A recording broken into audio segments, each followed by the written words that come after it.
गाव अंबरजे येथे आपल्या या गावामध्ये कार्यरत असलेले आत्मोन्नती विश्वशांती अखिल भारतीय स्वानंद सद्गुरू सेवा मंडळ अंबरजे आणि परिसर या मंडळातर्फे गेली 40 वर्षे या ठिकाणी हे अव्याहतपणे कार्य चालू आहे। हे 41वे वर्ष आहे आणि मला वाटतंय ज्यांच्या पुण्यप्रीत्यर्थ हे कार्य या ठिकाणी आज उभं आहे ते गेल्यानंतर त्यांच्या पश्चात मला वाटतं 95 ला ते गेले तर ती 5 आणि ही 23 म्हणजे 28 वर्ष ही सेवा मी माझ्याकडे राखून ठेवलेली आहे बरं का।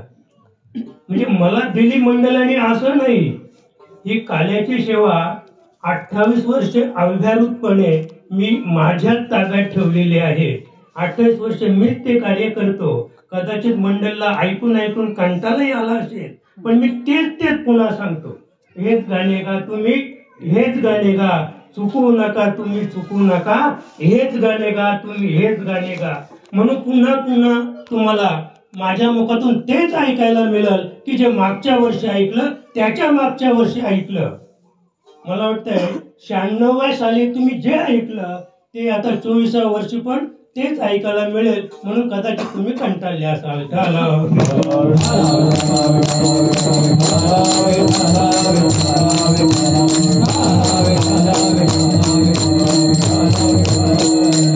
आणि आपल्या सेवेसाठी घेतलेला जो अभंग आहे तो निळोबारायांचा अभंग आहे। निळोबाराया पिंपळनेरकर की म्हणजे तुकाराम महाराज गेल्यानंतर ज्याने 40 दिवस अनशन म्हणजे पाणी अन्न न खाता, फळार न घेता, दूध न पिता 40 दिवस अनुष्ठान केलं महाराज। आणि 40 दिवसानंतर तुकोबारायांची गोधडी आली आणि त्या गोधडीच्या आधी पांडुरंगराय आले होते। तुझं लागे येथे एवढा अधिकार निळोबारायांचा, तुझं लागे येथे बोलावले कोणी, प्रार्थेला वाचून आला शिका। एवढं डोळेच उघडले नाही, तुला बोलवलंच नाही मी, तुला कशाला पाहू मी डोळे उघडून, असा त्यांचा अधिकार। त्या निळोबारायांची ही अभंगरूपी गवळण आहे। आणि मला वाटतं आता आमचे कृष्ण महाराज परटोळे आहेत तर त्यांच्याच बाबतीत नाही तर इथे बसलेले सगळे आणि जेवढे महाराष्ट्रातले कीर्तनकार आहेत त्यांनी सांगावं की या गवळणीवर मी काल्याचा कार्यक्रम केला होता।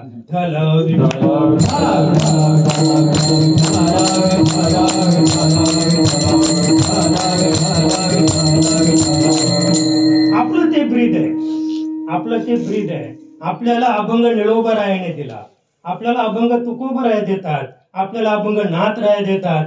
फक्त कार्याचं उद्दिष्ट काय तेवढं पाहायचं, गाथा उघडायची, आपल्या मनाचा अभंग घ्यायचा नाही। ते सांगतात हा घे, हा त्या कार्याला इंग्लिश मध्ये तो शूट होईल, तो काय होईल, ह्या कार्याला शूट होईल असा अभंग निळोबारायाने दिलेला आहे। आणि निळोबाराया या 4 चरणाच्या अभंगातून तुम्हाला एका गवळणीची उच्च स्थिती वर्णन करतात। करिता तया कामधाम, करिता तया कामधाम, तमाल श्याम ध्यानी मनी, तेने पावल्या आनंदा, तेने पावल्या आनंदा, वेदी वेधल्या गोविंदा। जागृती स्वप्न सुसुप्ती आत, जागृती स्वप्न सुसुप्ती आत, नाटक अनेकांची, तेने पावल्या आनंदा, तेने पावल्या आनंदा, वेधे वेधल्या गोविंदा।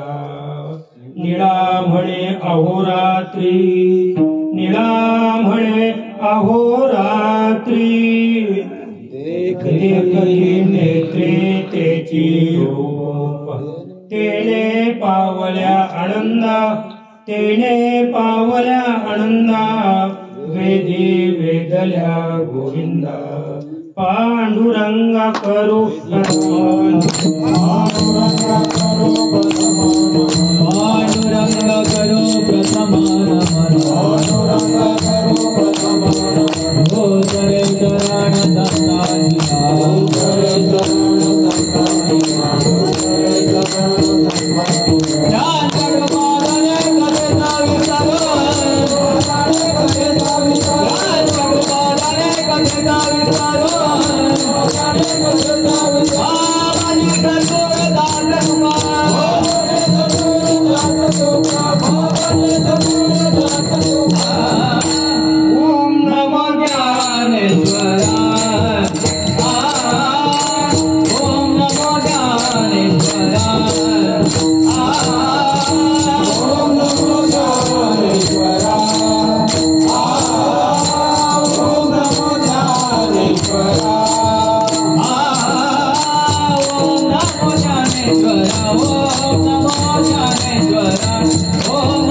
सेवेला आरंभ करूया।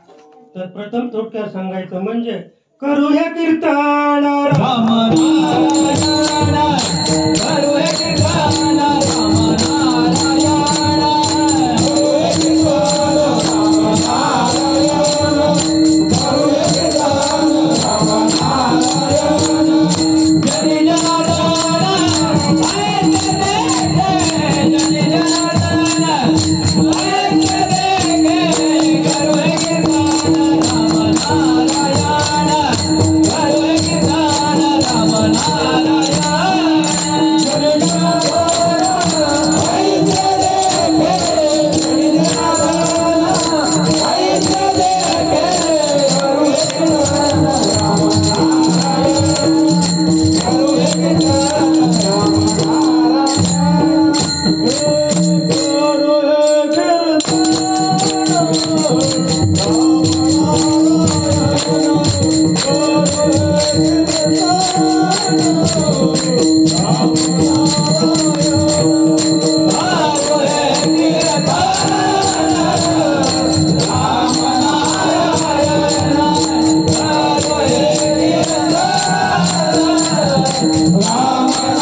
रामनारायण असेतु रामेश्वर। रामनारायण म्हणजे काय?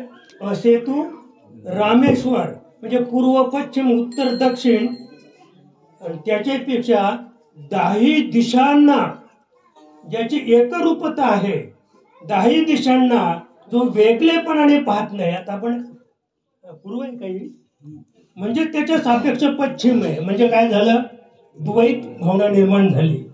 पूर्वही नाही, पश्चिम नाही, उत्तर नाही, दक्षिण नाही, खाली नाही, वर नाही, आग्नेय नाही, ईशान्य नाही, नैऋत्य नाही आणि वायव्य सुद्धा नाही. अशी स्थिती होणे म्हणजे करू हे कीर्तन रामनारायण. रामनारायणाचा अर्थच तो आहे महाराज, की कोणत्याच देवामध्ये कोणत्याच प्रकारचा, कोणत्याही प्रकारे कुठल्याही प्रकारचा भेद नाही. राम तोच कृष्ण, कृष्ण तोच राम, दत्त तोच याज्ञवल्क्य आणि याज्ञवल्क्य तोच शुकमुनी, तोच राजा जनक आणि तोच राजा परीक्षिती. ही अभेद स्थिती जेव्हा आपल्या ठिकाणी निर्माण होईल त्याला म्हणतात करू हे कीर्तन रामनारायण. म्हणजे राम नारायण या स्थितीपर्यंत पोहोचण्यासाठी जी प्रक्रिया आपल्याला करायची आहे, जे साधन आपल्याला वापरायचं आहे, त्या साधनाचं नाव आहे कीर्तन.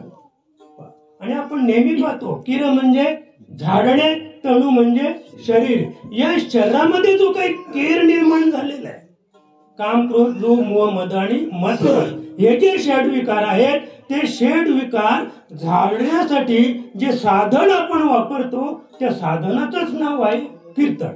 आणि ते साधन एकदा यशस्वी झालं बरं का, ते साधन यशस्वी झालं की तुमच्या आनंदाला पार नाही. तो खूप सुंदर सांगता, गोविंद गोविंद गोविंद गोविंद गोविंद गोविंद गोविंद गोविंद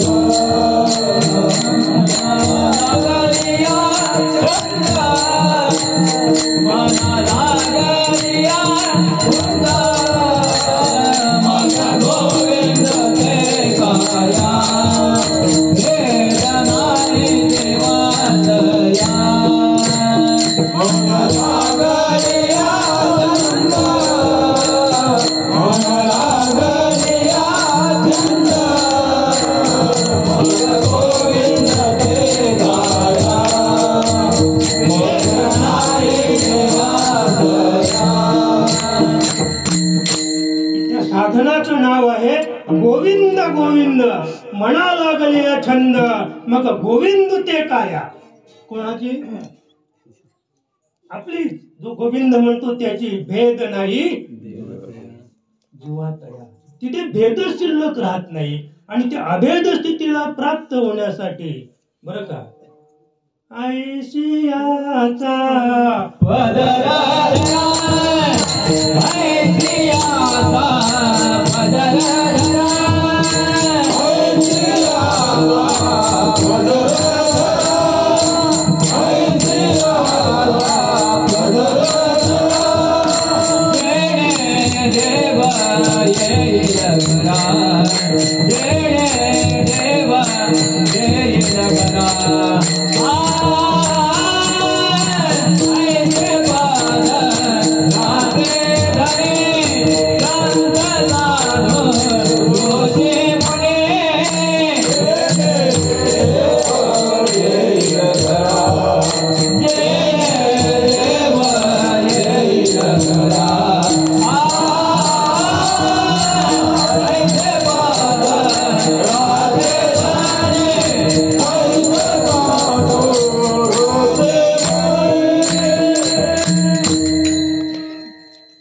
पदरा पदर आपल्याला धरायचे त्याला सद्गुरुनाथ महाराज म्हणतात. सद्गुरूचा पदर धरा महाराज. संत साधू ऋषी मुनी यांचा पदर धरा. निश्चित आपल्याला आपली काया गोविंद रूप करता येईल. गोविंद रूप करता येईल. आणि म्हणून आपली आजची जी सेवा आहे ते निळोबराया पिंपळनेरकर तुकोबरायांचे जे 14 टाळकरी होते त्या 14 टाळकऱ्यांपैकी ते एक होते. आणि अतिशय संशयी सुद्धा होते. कारण ते कोण होते? ब्राह्मण होते. निळोबराया पिंपळनेरकर हे ब्राह्मण होते. ते कीर्तनाला यायचे पण नेहमी शंकाच काढायचे. असे बोलले तसे बोलले, हे असं नाही ते तसं नाही. म्हणजे याच्यातली ती व्यक्ती होती. पण हळूहळू त्यांच्यामध्ये बदल घडत गेला. बदल घडला पाहिजे माणसाच्या जीवनामध्ये. आणि एक दिवशी त्यांना दृष्टांत झाला महाराज.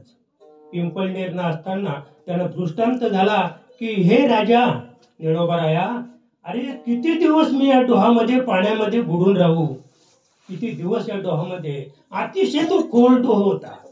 पण निळोबाराया स्वतः उतरले त्या पाण्यामध्ये. त्यांच्या गाव पिंपळनेरच्या बाजूला तो डोह आज सुद्धा आहे. त्या डोहामध्ये पांडुरंगराया रुक्मिणी सहित त्या पाण्यामध्ये होते.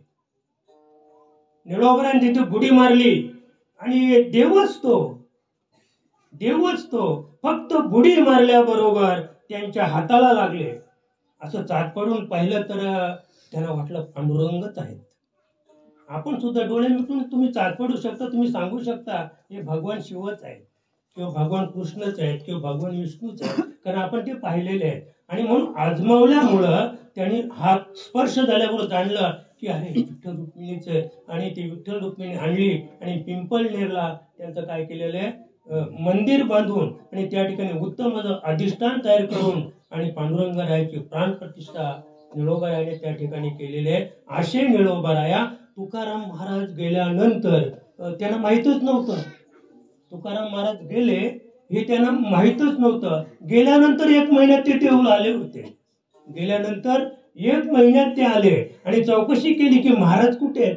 तर तुम्हाला माहित नाही का महाराज गेले केव्हा गेले. जसं अनुष्ठान तुकोबारायांच्या मुलीने केलं की बाप मला न विचारता कसा गेला, पण मला वाटतंय न विचारता कसा गेला त्याच्यापेक्षा मुलगी ज्या गावाला दिली होती तो गाव आणि देहू गाव त्यातलं अंतर मोजा. म्हणजे मुलीला माहित कसं झालं नाही.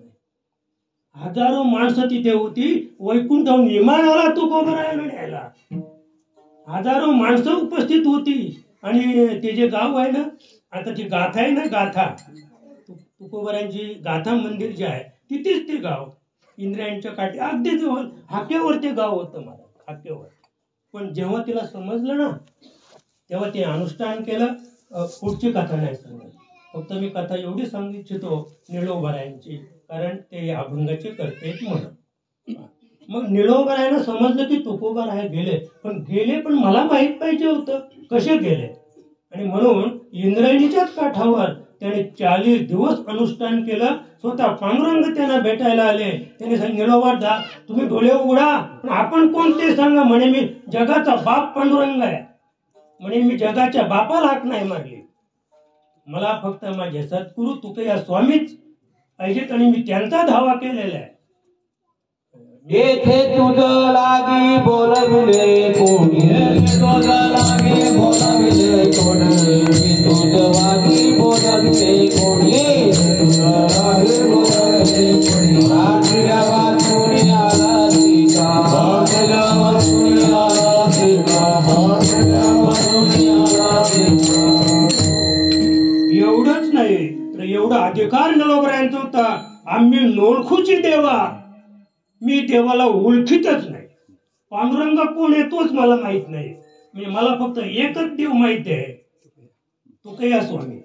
लक्षात आलं का. आम्ही नोळखूची देवा, मी देवाला ओळखीतच नाही. एवढा मोठा ज्यांचा अधिकार ते निळोबाराया त्यांचीही आपल्या सेवेसाठी घेतलेली अभंगरूपी गवळणे, अभंगरूपी गवळणे. आणि ह्या गवळणी ते निळोबाराया त्या गवळणीची उच्च स्थिती या ठिकाणी आपल्या पुढे मांडतायत. पण याच्यामध्ये गवळण शब्द कुठेच नाही आणि गोपी सुद्धा शब्द नाहीये. पण त्याच्यातले संकेत मी आपल्याला सांगेन की ही नेमकी गवळणच आहे आणि गवळणीची स्थिती त्यांनी या ठिकाणी वर्णन केलेले आहे. करिता तया कामधाम, करिता तया कामधाम, तमाल श्याम ध्यानी मुनी. या अभंगातून निळोबाराय सांगतात की करिता तया कामधाम, म्हणजे जे गवळण आहे एकच नाही, अनेक गवळणींचा अनुभव या ठिकाणी निळोबाराय सांगतायत.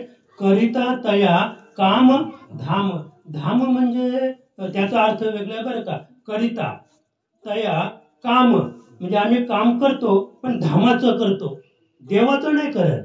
धाम म्हणजे घर, धाम म्हणजे विश्रांतीचं जे स्थान आहे आपलं प्रपंचातील त्याला धाम म्हणतात. धाम म्हणजे घर आणि घर म्हणजे दुसरी एक व्याख्या आहे, घर असावे घरासारखे नको तू नुसती ते असावा प्रेमळ जीवाला नको तू नुसती नाती. घर म्हणजे पत्नी, दोन अर्थ आहेत धामाचे, दोन अर्थ आहेत.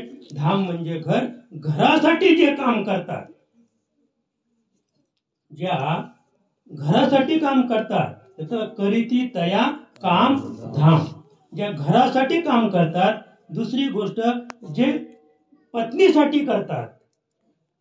घरासाठी म्हणजे काय, जे पत्नीसाठी आम्ही जे काम करतो, घरासाठी आम्ही जे काम करतो, मुलाबालांसाठी आम्ही जे काम करतो, या प्रपंचासाठी संसारासाठी इथं अथपासून तर इथेपर्यंत जन्माला आल्यापासून तर मरेपर्यंत आम्ही जे काम करतो त्या कामाचं नाव आहे धाम. त्या कामाचं नाव आहे धाम. निलोबराय सांगतात करीती तया कामधाम पण तमाल श्याम त्यानी म्हणे. ही गवळणीची स्थिती या ठिकाणी ते वर्णन करतात. तमाल म्हणजे लालसर आणि श्यामल म्हणजे निळसर, बरं का. म्हणजे तो तमाल नाही आणि श्यामल सुद्धा नाही. श्याम सुंदर तो नाही आणि तो तमाल सुद्धा नाही. तो लालसरही नाही, तो निळसरही नाही. त्याचा रंग तुम्हाला पाहायचा असेल तर घरी जा आणि निळा रंग घ्या आणि लाल रंग घ्या, दोन्ही रंग एकत्र करा आणि दोन्ही रंग एकत्र केल्यानंतर तिसरा रंग जो तयार होईल ते रूप आहे भगवान श्रीकृष्णाचं.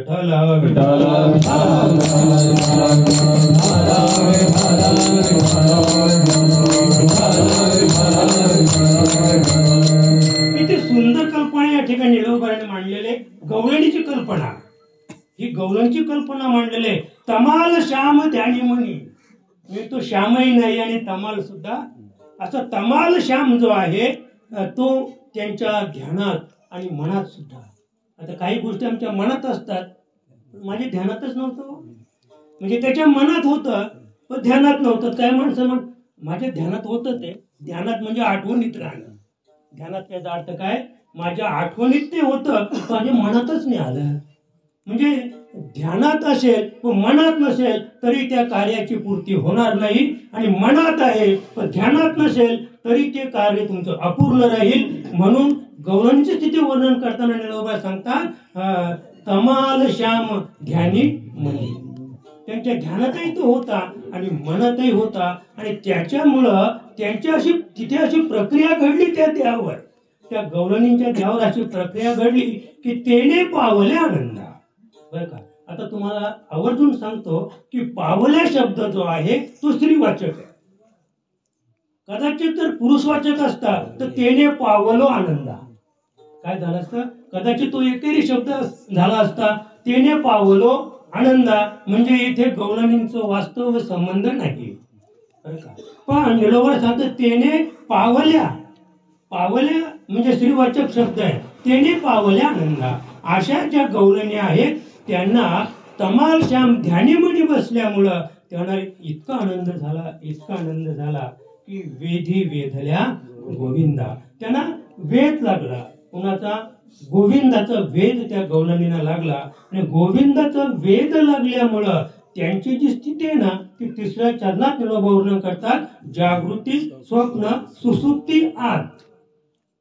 जागृती याचा अर्थ आहे की जगाशी त्यांचा संपर्क आहे. आता आपण कुठे आहोत, जागृतीमध्ये आहोत. जागृती म्हणजे जागा असणं, त्याच्यापेक्षा जगाशी ज्याचा संबंध आहे त्याला जागृती म्हणतात. स्वप्न त्याला म्हणतात की ज्याचा संबंध जगाशी नाही, जगाशी नाही, वासनेशी संबंध आहे. आम्ही निचेष्ट पडलेला असतो, निचेष्ट पडून सुद्धा मुंबईला जाऊन येतो लोकलमध्ये बसून, बरं का. त्याचं तिकडे ऍक्सिडेंट पण झालं. लोकलमधून उतरताना पडला, तो डोकं फुटलं मेला तिथंच.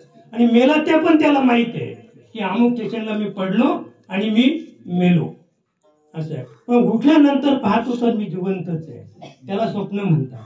म्हणजे थोडक्यात सांगतो की जगाशी संपर्क असताना सुद्धा त्या गवळणींची स्थिती, स्वप्नामध्ये असताना सुद्धा त्यांना असं कधीच वाटलं नाही की मी मेलो. मी दूध घेऊन चाललो, मी दही दूध घेऊन चाललो मथुरेला, असं स्वप्न नाही पडलं त्यांना कधीच. हे त्यांच्या ध्यानात मनात जे होतं लक्षात आलं का? जागृती, स्वप्न, सुसुप्ती, आत. आता सुसुप्ती अवस्था जी आहे त्या सुसुप्ती अवस्थेमध्ये जागृती अवस्था आणि स्वप्न अवस्था या दोन्ही अवस्थांचा लोप आहे.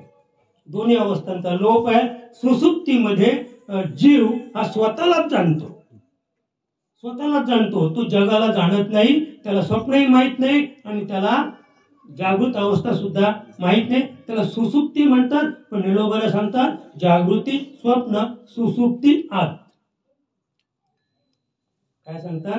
ते सुसुप्ती सुद्धा आत आहेत. नेनती मात अनेकांची. पहा, म्हणजे त्याला जागृती, स्वप्न आणि सुसुप्ती या तिन्ही क्रियांची तिला काही, त्या गौरीला काही घेणं नाही. नेनती मात अनेकांची. जरी तिचा पती शेजारी असेल, पती जवळ असेल, तरी तिने पतीची अवहेलना केली असं मला म्हणायचं नाही. पण पतीच्याही पेक्षा तिने भगवान तमाल श्याम भगवंताला अधिक महत्व दिलं, बरं का? म्हणजे थोडक्यात सांगतो की भगवान शिव कृष्ण उभे आहेत, त्यांच्या बाजूला तिचा पती आहे. पण शास्त्र काय सांगताय, वेद काय सांगतात? पती हाच परमेश्वर, पती हाच परमेश्वर. पण त्या गवळणींच्या ठिकाणी पती परमेश्वर न म्हणता तिने आधी दर्शन कुणाचं घेतलं? भगवान श्रीकृष्णाचं दर्शन घेतलं. लक्षात का? आणि म्हणून स्वतःच्या पतीही पेक्षा देवावर प्रेम करणाऱ्या ज्या गवळणी, बरं का, नेनती मात अनेकांची. तिच्या पुढे सासू नाही, सासरा नाही, ननंद नाही, धीर नाही, नवरा नाही, आणि तिचे सगळे नातलग जे आहेत नेनती मात अनेकांची. तिने कोणाचीच हे ठेवली नाही, भीड ठेवली नाही. नाही भीड भार तुका म्हणे सानाथोर. अशी गवळणीची अवस्था झाली. निळोबरा शेवटच्या चरणात सांगतात, निळा म्हणे अहोरात्री. ही अवस्था आमच्याही अवस्था होतात, पण स्वप्नात. बरं, स्वप्न किती असतं? क्षणभर, नाही का? आता आम्ही आयुष्यभर जागृतीमध्ये आहोत, चुकून स्वप्नात गेलो तर जागा झालं की स्वप्न गेलं. आणि सुसुप्ती तर माहीतच नाही आम्हाला. सुसुप्तीची क्रिया काय आहे हे तर आम्हाला माहीतच नाही. आम्ही अद्याप जागृतीतून स्वप्नापर्यंत आहोत व्यावहारिक दृष्ट्या, आणि स्वप्नातून काही खाली गेलो नाही. स्वप्नातून अद्याप आम्ही खाली गेलेलो नाही. परमार्थातून आपल्याला जाता येईल असं, त्याच्यासाठी आपल्याला फार प्रयत्न, फार अभ्यास करावा लागेल. निळा म्हणे अहोरात्री, रात्रंदिवस दिन रजनी हाची धंदा. गोविंदाचे तुम्ही रात्रंदिवस परमार्थ कराल. तो कसा करायला पाहिजे? तर करिता तया कामधाम. म्हणजे थोडक्यात आता तुकोबांच्या भाषेत पाहूया. कामामध्ये काम, कामामध्ये काम, कामामध्ये काम, कामामध्ये काम.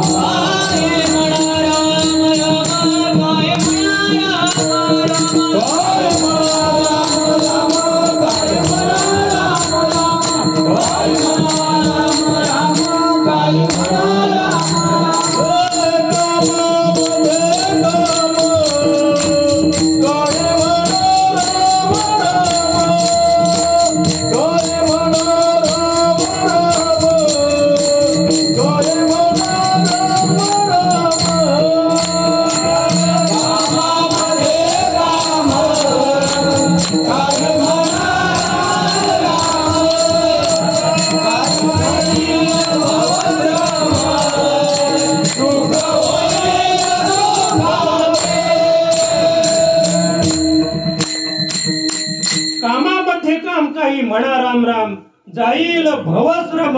भवश्रम, आपण थकलेलो नाहीत. श्रम घालवायचा आपल्याला, पण कसला? भवाचा. भवाचा सागरू भय नाही तारू, भला पांडुरंग पाय भिजवून येते अंग. त्या तारुवाचा आश्रय घ्या.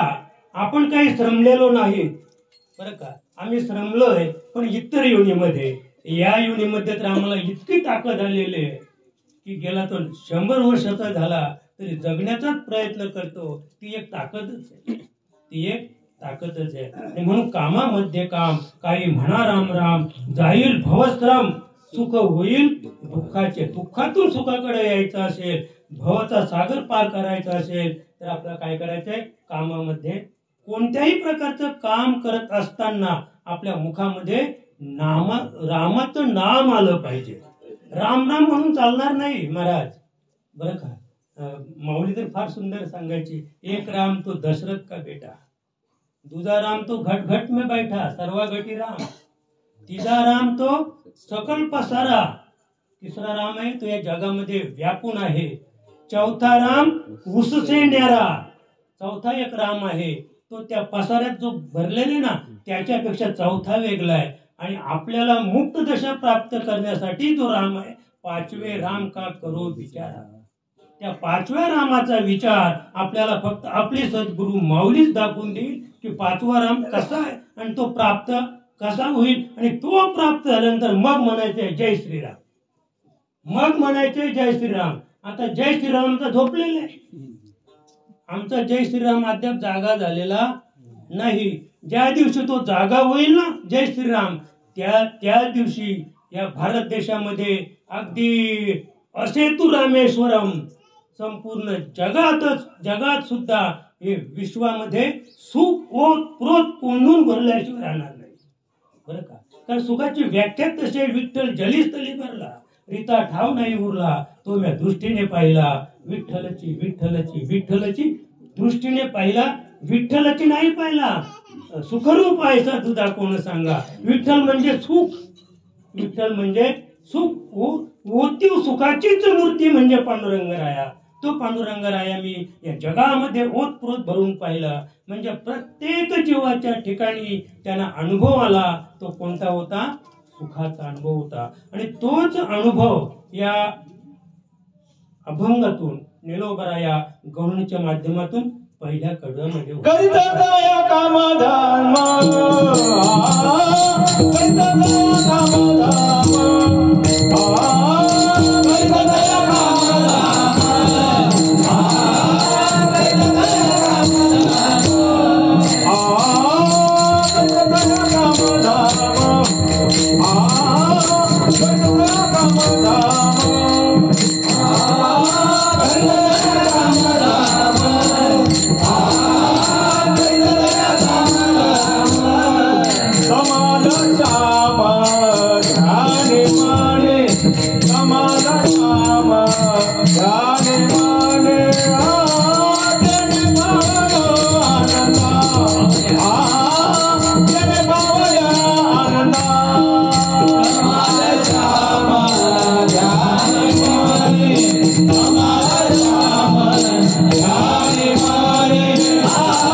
काल्याच्या कार्यक्रमात वाळवंटात आपण बसलेले आहोत.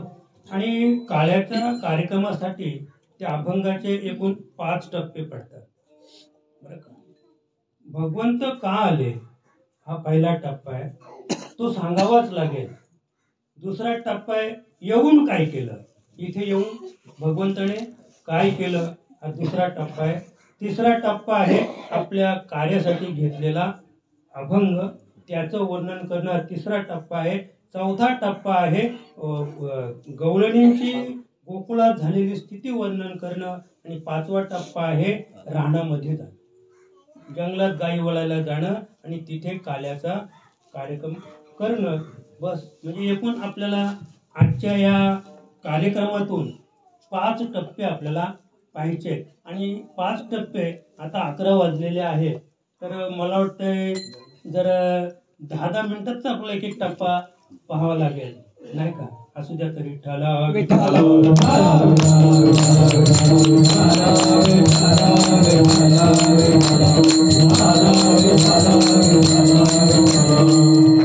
आपण ठल विठ्ठल मध्ये वेळ गमावणार नाही, ठल विठ्ठल मध्ये जास्त वेळ आपण गमावणार नाही, कारण वेळ आपल्याला अपुरे. यदा यदाही धर्मश्च ग्लानिर्भवति भारत अभ्युत्थानमधर्मश्च तदात्मानं परित्राणाय साधूनां विनाशाय च दुष्कृतां धर्म संस्थापनार्थाय संभवामि युगे युगे. गीतेच्या 4थ्या अध्यायामध्ये भगवंत अर्जुनाला सांगतात, अर्जुन देवाला शंका विचारतात, देवा म्हणून का पांडवा मूर्तीचा मेळावा करून या गावा धावत आलो. बरं का. म्हणजे भगवंत सांगतात अर्जुनाला की अर्जुना, जे माझे भक्त आहेत ना ते भीती होऊन, मृत्यूची भीती कुणाला नाही. हे आमच्या उदंड उड्या ज्या आहेत ना त्या आमच्या संसारात सुख आहे म्हणून. जो दुःखी आहे तो आलाय का इथं? संसारात जो दुःखी आहे ना तो इथे येऊन बसणार नाही. त्याला हे माहीतच नाही की दुःख निवारण करण्याचं साधन म्हणजे काय आहे, पारमार्थिक माध्यम. पण तो परमार्थात येऊन बसणार नाही. तो घरातच दोन्ही डोक्यांच्या मध्ये डोकं टेकून तू बसलेला आहे. आता त्याच्याने दुःख कमी होईल का डोकं दुखेल? आणि डोकं दुखलं तर खर्च वाढला. डॉक्टरकडे गेल्याशिवाय तर डोकं बसणार नाही, नाही का. कारण ते काय झालेले, उठलेलं डोकं बसवण्यासाठी डॉक्टरचीच गरज आहे.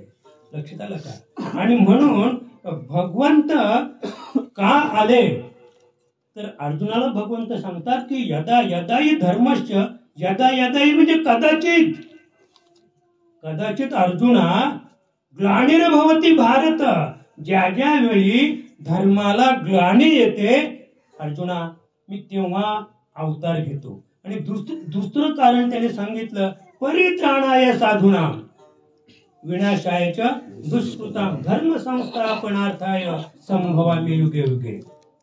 परित्राणाय साधूना, जेव्हा साधूंना त्रास होतो, साधूंना त्रास होणे या नाव अधर्म, साधूंना त्रास होणं या नाव अधर्म, संतांना त्रास होणं या नाव अधर्म. आणि त्याचे पुढे जाऊन सांगतो, जे संतांची निंदा करतात त्याच्यापेक्षा जगात श्रेष्ठ दुसरं कोणतंच पाप नाही. आपण नुसतं मुखाने जरी संतांची निंदा केली तरी त्याच्यासारखं पाप जगात दुसरं कोणतंच नाही. आणि सगळ्या पापांना प्रायचित्त आहे. पण संतांची निंदा केलेलं जे पाप आहे त्या पापाला ते भोगून संपवल्याशिवाय प्रायचित्तच नाही. आता आम्ही जे भोगतो ना या देहामध्ये ती हे आहे देवाची निंदा. संतांची निंदा आम्ही जी केली ती संतांची निंदा केली, निंदा नाही बरी. आणि तो भोग आम्हाला कधीच चुकणार नाही. बाकीचे सगळे भोग तुम्ही चुकू शकता, सगळे भोग चुकवता येतील, पण एवढा भोग चुकवता येणार नाही. आणि म्हणून भगवंत सांगतात की अर्जुना, अरे जेव्हा संतांची, साधू मुनींची, जेव्हा ऋषी मुनींची अवहेलना जेव्हा होते अर्जुन, मला तेव्हा यावंच लागतं. मी येतोच तेव्हा. आणि मग आता भगवंत आलेले कशासाठी? धर्माचं रक्षण करायचे. म्हणजे दोन बाजू या ठिकाणी ते सांभाळतात. एकीकडे धर्माचं रक्षण आहे आणि दुसऱ्याकडे भक्तीचं जे आनंद आहे तो त्यांना वाढवायचं आहे.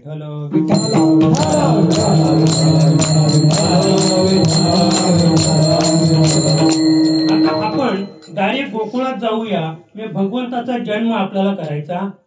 भगवंताचा जन्म आपण करत नाही. भगवंत गोकुळात जन्माला आलंय असं गृहीत धरूया.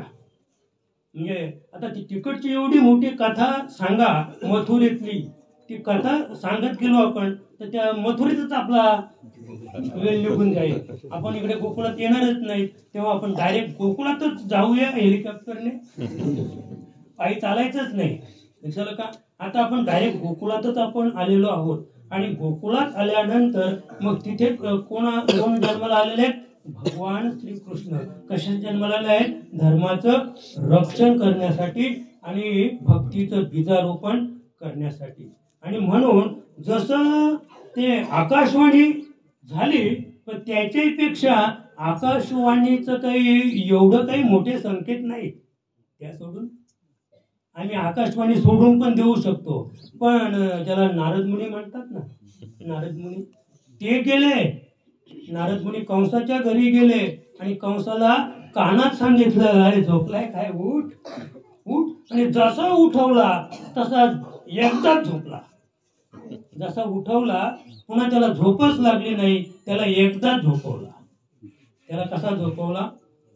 एकदाच झोपवला असे. आणि झोप, उठलेली झोप पुन्हा मूळ स्थितीवर आणण्यासाठी त्याने जे अनेक प्रयास केले त्या प्रयासापैकी पहिलं साधन आहे पुतना मावशी. बरं का?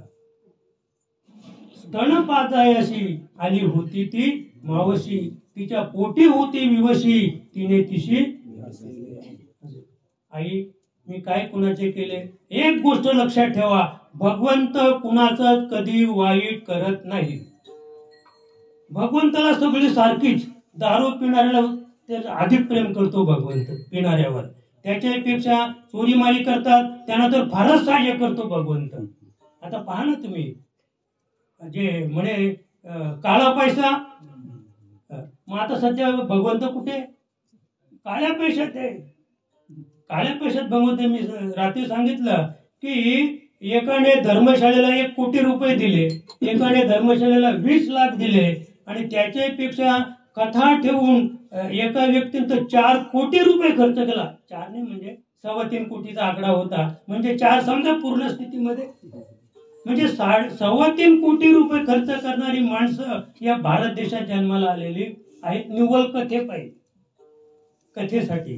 लक्षात का? आणि म्हणून आपल्याला फक्त एवढंच पाहायचंय की भगवंत इथे जन्माला आल्यानंतर जेव्हा कंसाच्या कानामध्ये जेव्हा नारदाने सांगितलं त्यावेळेला तो खडबडून जागा झाला आणि त्याला झोपेच लागेनाशी झाली. आणि मग सगळ्या समाजाला ते कळलं. अगदी प्रधानापासून तर आया बहिणींपासून त्याच्या सगळ्यांना समजलं की कंसाला झोप लागत नाही. मग न लागण्याचं कारण फक्त त्यालाच माहीत होतं. हा काही विषय की असं उघड नव्हता. झोप का लागत नाही, ज्यांना टेन्शन आलेलं असतं ना त्यांना विचारा, तू टेन्शन घ्यावंच नको. आता टेन्शन घेऊ नको म्हटल्यानंतर टेन्शन जाईल का? नाही जाणार ना. मग काय करायला लागेल आपल्याला? त्याला काय म्हणतात ते मेंटल, आज मराठीत काय शब्द आहे?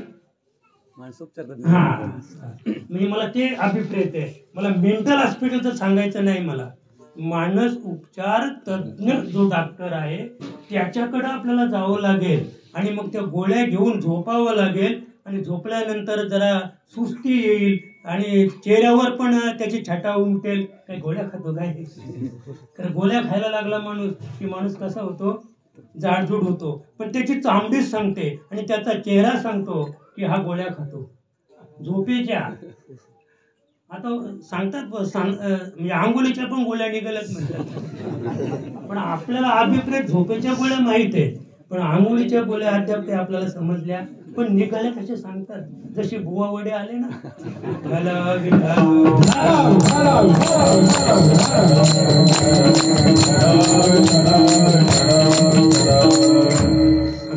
आपल्याला फक्त एवढंच अभिप्रेत आहे की ती पुतना नावाची मावशी म्हणजे आपल्या स्तनामध्ये विष घेऊन आणि भगवान श्रीकृष्णाला मारण्यासाठी आलेले.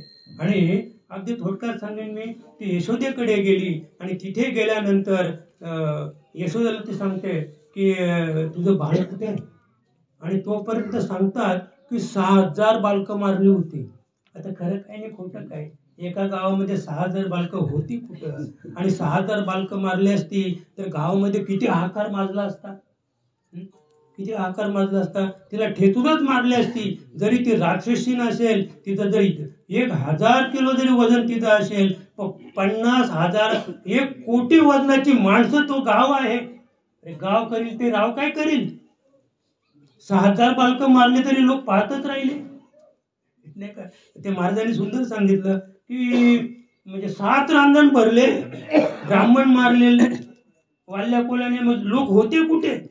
आणि एवढी माणसं मारली तर लोकांना कळलंच नाही. तसं 6000 बालकं मारीत मारीत मारीत ती नंदाच्या घरी आली. आणि तोपर्यंत नंदाला समजलंच नाही की गावात काय हाहाकार आहे. राजा होता ना तो नंद राजा. मग आधी तक्रार कुठे यायला पाहिजे होती? आणि गावात प्रवेश केल्याबरोबर इथे आमच्याकडून ती शालाई येते.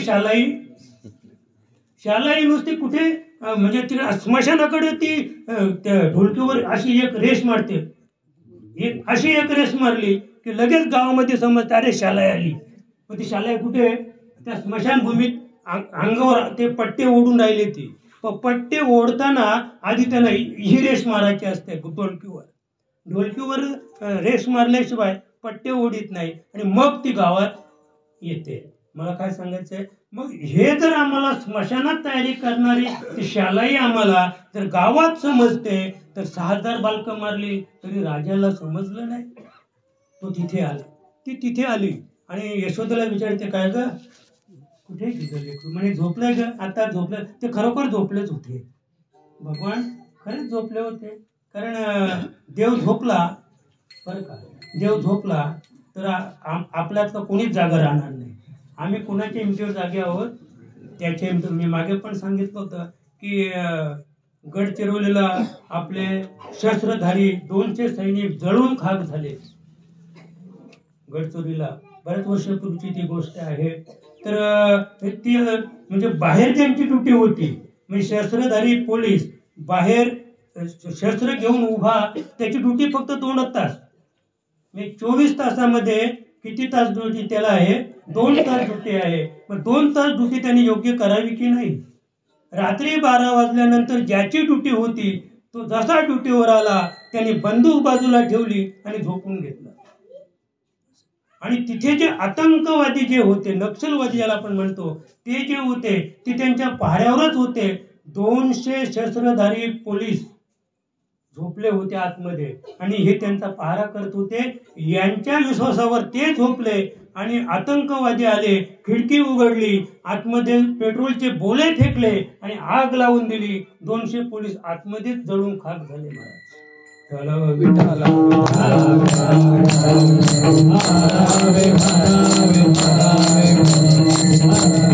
आणि म्हणून आपल्याला फक्त एवढंच पाहायचंय की ती तिथे आली आल्यानंतर तिने यशोदेला विचारलं तर म्हणे बाळ आताच झोपलंय मग बाळाने पाहिलं गिऱ्हाईक तर जाता कामा नाही का आमच्या विश्वास शेटला विचारा ना रात्रीचे सुद्धा त्यांना फोन येतात 2 वाजता 3 वाजता सुद्धा फोन येतो लगेच खाली येतात ते म्हणजे अशी काही सामान खरीद करणारी माणसं आहेत की त्यांना दिवसा वेळ नाही सामान खरेदीला दिवसा वेळ नाही ते रात्री खरेदीला येतात महाराज रात्री पण दुकानदाराचं ते काम आहे दुकानदाराचं ते काम आहे गिऱ्हाईकाचं समाधान हाच आमचा नफा गिऱ्हाईकाचं समाधान हाच आमचा नफा आणि म्हणून दुकानदाराचं कामच आहे ते झोपलेलं असेल तरी जागा व्हायचं आता यानं पहिलं गिऱ्हाईक तर जाता कामा नये गिऱ्हाईक तर उत्तम आहे आणि ते साधं सुद्धा गिऱ्हाईक नव्हतं नाही का आणि म्हणून ही म्हणते झोपलं ते बाळ झोपलंय म्हटल्यानं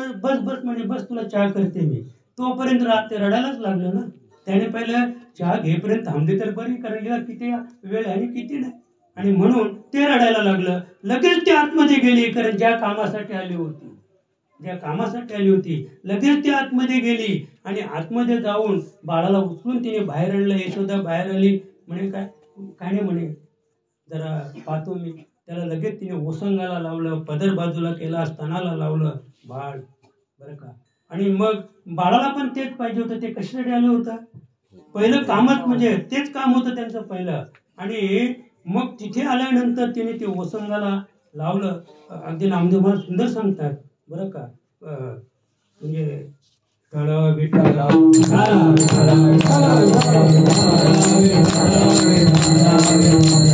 नामा म्हणे आले नंदाची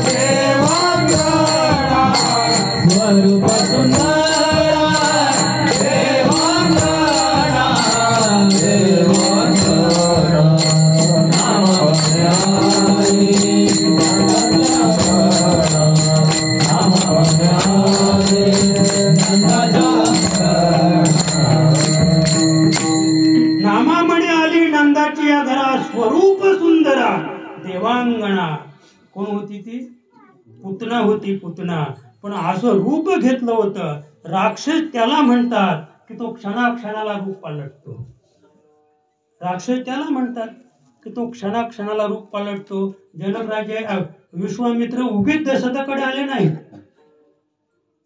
जनक काय आपल्याला विश्वामित्र काय सामान्य होतं का विश्वामित्र पण क्षत्रिय राजा होता पण त्याने घेतला होता संन्यास त्याने हत्यारं खाली ठेवली त्यांची पूजा केली म्हणून रामाला शरण यावं म्हणून रामाकडे आले, ते दशरथाकडे आले आणि रामाची मागणी केली. मला ते नाही सांगायचं. राक्षस आद्रष्ट होतात आणि ते आद्रष्ट झालेले राक्षस नेमकं कुठे आहेत याचा शोध फक्त प्रभू रामच घेऊ शकत होता. आणि म्हणून प्रभू रामाला त्या कार्यामध्ये कार्य यशस्वी होण्यासाठी रामाची नियुक्ती करण्यात आली. त्याचप्रमाणे ही जी देवांगना होती, त्या देवांगनेला जेव्हा भगवंताने ते सणातील विष पिऊन घेतलं, विष पिऊन घेतल्यानंतर मग रक्त प्यायला सुरुवात केली. आणि रक्त प्यायला सुरुवात केल्यानंतर जसं रक्त कमी होत आलं, ते सर्क्युलेशन नव्हतं. नाही का, आम्ही जातो ना रक्त भरायला, तर रक्त भरण्याची प्रक्रिया अशी आहे की इकडनं रक्त सोडायचं आणि इकडनं रक्त काढायचं. आणि सर्क्युलर जे आहे ते आतल्या आत होत आहे. म्हणजे दोन्ही ठिकाणी कनेक्शन असतंय, दोन ठिकाणी कनेक्शन असतंय. म्हणजे इकडनं बाहेर गेलेलं रक्त पुन्हा इकडनं आत येत आहे. आपलंच रक्त शुद्ध ती मशीन शुद्ध करते आणि आपलंच रक्त पुन्हा आपल्या शरीरामध्ये भरते. त्याला सर्क्युलेशन म्हणतात. आलं लक्षात? तर तसं हे सर्क्युलेशन सुरू झालं, पण ते एकाच बाजूला होतं. म्हणजे असं नव्हतं ते, म्हणजे इकडनं रक्त गेलं आणि पुन्हा त्या हाताने आतमध्ये आलं असं नव्हतं. जे रक्त काढायला सुरुवात झाली तर मग तिच्या अंगाला कळा यायला लागल्या आणि मग ते विळखे द्यायला लागली. तिला वाटलं सोडील रक्त, कुणी पिईल का? आतापर्यंत कुणी पिलाय का रक्त? नाही, कुणीच रक्त नाही पिला. रक्त पितो त्याला वाघ म्हणतात. रक्त पितो त्याला काय म्हणतात? वाघ म्हणतात. आणि जो गवत खात नाही त्याला वाघ म्हणतात. मेला तरी चालेल, आम्हाला सगळं चालतंय, आम्हाला रक्तही चालतंय. नकोच ते बोलावंच नाही. ज्याला सगळं चालतंय तो माणूस, ज्याला फक्त रक्तच चालतंय, गवत वगैरे काही चालत नाही, तो वाघ. मला काय सांगायचंय? आणि आता भगवंत ते रक्त शोषण करायला लागला, अंगाला कळा यायला लागल्या, विळखे द्यायला लागली. जरा त्याला सोडण्याचाही प्रयत्न करा, अरे बाळा सोड, बाळा सोड. पण भगवंत म्हणतात, माथे मी एक तर कुणाला धरीत नाही आणि धरलं एकदा तर सोडित नाही. म्हणून आता तू काहीतरी प्रयत्न केले तरी तुला मी सोडणार नाही. भयभीत प्रेत आणि नामा म्हणे अग्नी दे. ज्या ज्या वेळेला देवांनी राक्षसांचा वध केला, वध करण्यापूर्वी तो अतिशय सुंदर रूपवान माझ्यासारखा होता. पण जेव्हा त्याचा वध झाला ना, तेव्हा भयभीत प्रेत, मग राक्षसांचं जे मूळ स्वरूप आहे ते प्रगट व्हायचं मारल्यानंतर. लक्षात का? आणि म्हणून हिला जेव्हा मेली ना, तर मेल्यानंतर ते भयभीत प्रेत पडलं. सांगतात असं की 500 माणसं 500 कुऱ्हाडी घेऊन दिवसभर तोडीत होते. ते प्रेत 500 माणसं 500 कुऱ्हाडी घेऊन दिवसभर तोडीत होते. म्हणजे एवढी ती विशाल काय होती. आणि नामदेव महाराज सांगतात, कोरोनाचा काळ होता आणि त्याच्यामुळं तिचा भाऊ आला नाही, तिचा लेक आला नाही आणि तिचा कोणी भाईबंद आला नाही आणि कोणी सोयरा धायरा आला नाही. म्युन्सिपाल्टीने ते प्रेत उचललं आणि नामदेव महाराज धुंडारा धरायला होते. नामदेव महाराज तिथे एकटेच होते. त्याने पहिले ठीक आहे असू द्या, राक्षसीन का असं नाही, पण आता वैर आहे का? वैर आहे का आता? मग एक विवाह लग्नाद्वारे का मांडवाद्वारे का मरणाद्वारे, नाही का? म्हणजे जरी आपलं वैयक्तिक काही वाद असेल, पण तुम्हाला आमंत्रण असेल तर बाहेरून अक्षता टाकायला का होईना, पण तुम्ही त्या मांडवाखाली जा. आणि आपला अतिशय शत्रू आहे, फार आयुष्यभर त्याने आपला त्रास दिलेला आहे, पण तो मेल्यानंतर वैर संपलं, त्याच्या मैतावर गेल्याशिवाय राहू नका. आणि म्हणून नामदेव महाराजांनी तो विचार केला तेव्हा, आणि नामदेव महाराज गेले, त्यांनी धुंडेरा धरला होता. आणि अग्नी पण काय मुखाग्नी, मुखाग्नी आता एक नवीन शब्द निघालाय, मुखाग्नी. मला वाटलं ते मुखाग्नी म्हणजे तोंडात द्यायचा काय, माझ्या येड्याची कल्पना. मला वाटलं मुखाग्नी द्यायचं म्हणजे तोंडामध्ये अग्नी पेटवायचा. आता आम्ही तोंडात पाणी देतो, पण मुखाग्नी हा एक नवीन शब्द निघाला. पण तो मुखाग्नी जिथे आम्ही देतो ना तिथेच देतात, तोंडात नाही देत. असं आहे. तो मुखाग्नी नामदेव महाराजांनी दिला आणि आकाशाकडे पाहत राहिले महाराज, तर सुगंधन समाये गगनी. ते एवढा धूर निघाला, तर विचार करा, 500 माणसं 500 कुऱ्हाडी घेऊन दिवसभर तोडत होते, किती मोठा ढीग पडला असेल तो.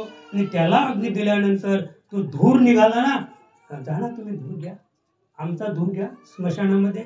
पाहतो किती कोंदट आणि किती वाईट आहे. निळसर तो धूर असतो, निळसर. माणसाचा धूर कसा असतो? निळसर. अग्नी निळसर आहे का? अग्नी निळसर नाही, पण त्याच्या संगतीने तिला निलरूप घ्यावं लागलं. अग्नी सुद्धा दूषित झाली याच्यामुळं, ह्या डबड्याच्यामुळं. अग्नीला पण दूषितपणा आला. अग्नी कशी पवित्र, अग्नीसारखं दुसरी पवित्र वस्तू नाही. तिच्यामध्ये तुम्ही ओलं टाका नाही तर वाल्लं टाका तरी ती त्याचं ग्रहण करते. पण याच्या संगतीने मात्र तिच्यातून निघणारा जो धूर आहे तो अतिशय दुर्गंधित धूर आहे. पण लिंग देह विरविले. देवाने काय केलं? लिंग देह, तिचं रक्त शोषण केलं ना, त्यावेळेला तिचा जो सूक्ष्म देह आहे तो सूक्ष्म देह त्याने विरवला. आणि ज्याचा सूक्ष्म देह विरला त्याला अग्नी दिल्यानंतर त्या धूर निघतो, त्या धुरातून सुगंध तयार होतो.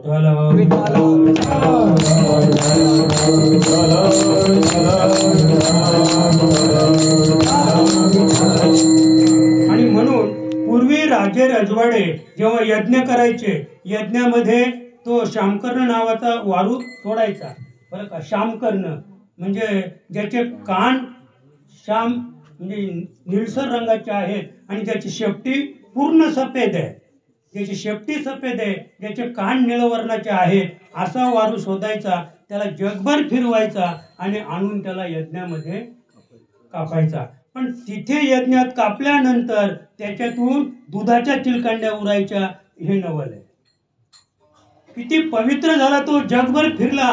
पण जगभर फिरून आल्यानंतर तो वारू इतका पवित्र झाला की त्याच्यात असलेलं जे रक्तमय पेशी आहे ती रक्तमय पेशीच नष्ट झाली आणि त्याच्यातून दुधाच्या चिलकांड्या उडल्या.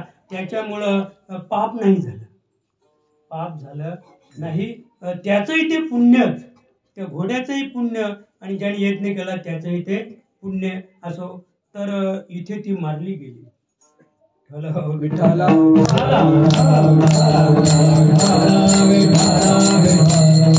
भट आलासे महाबळ, तिने वर्णिला जन्मकाल, तो चुकला गृहमूल, त्याने त्याचे पिढिले. आई मी काय कुणाचे केले? आई मी कुणाचंच काही करत नाही. तो भट आला होता, महाबळ नावाचा भट आला होता.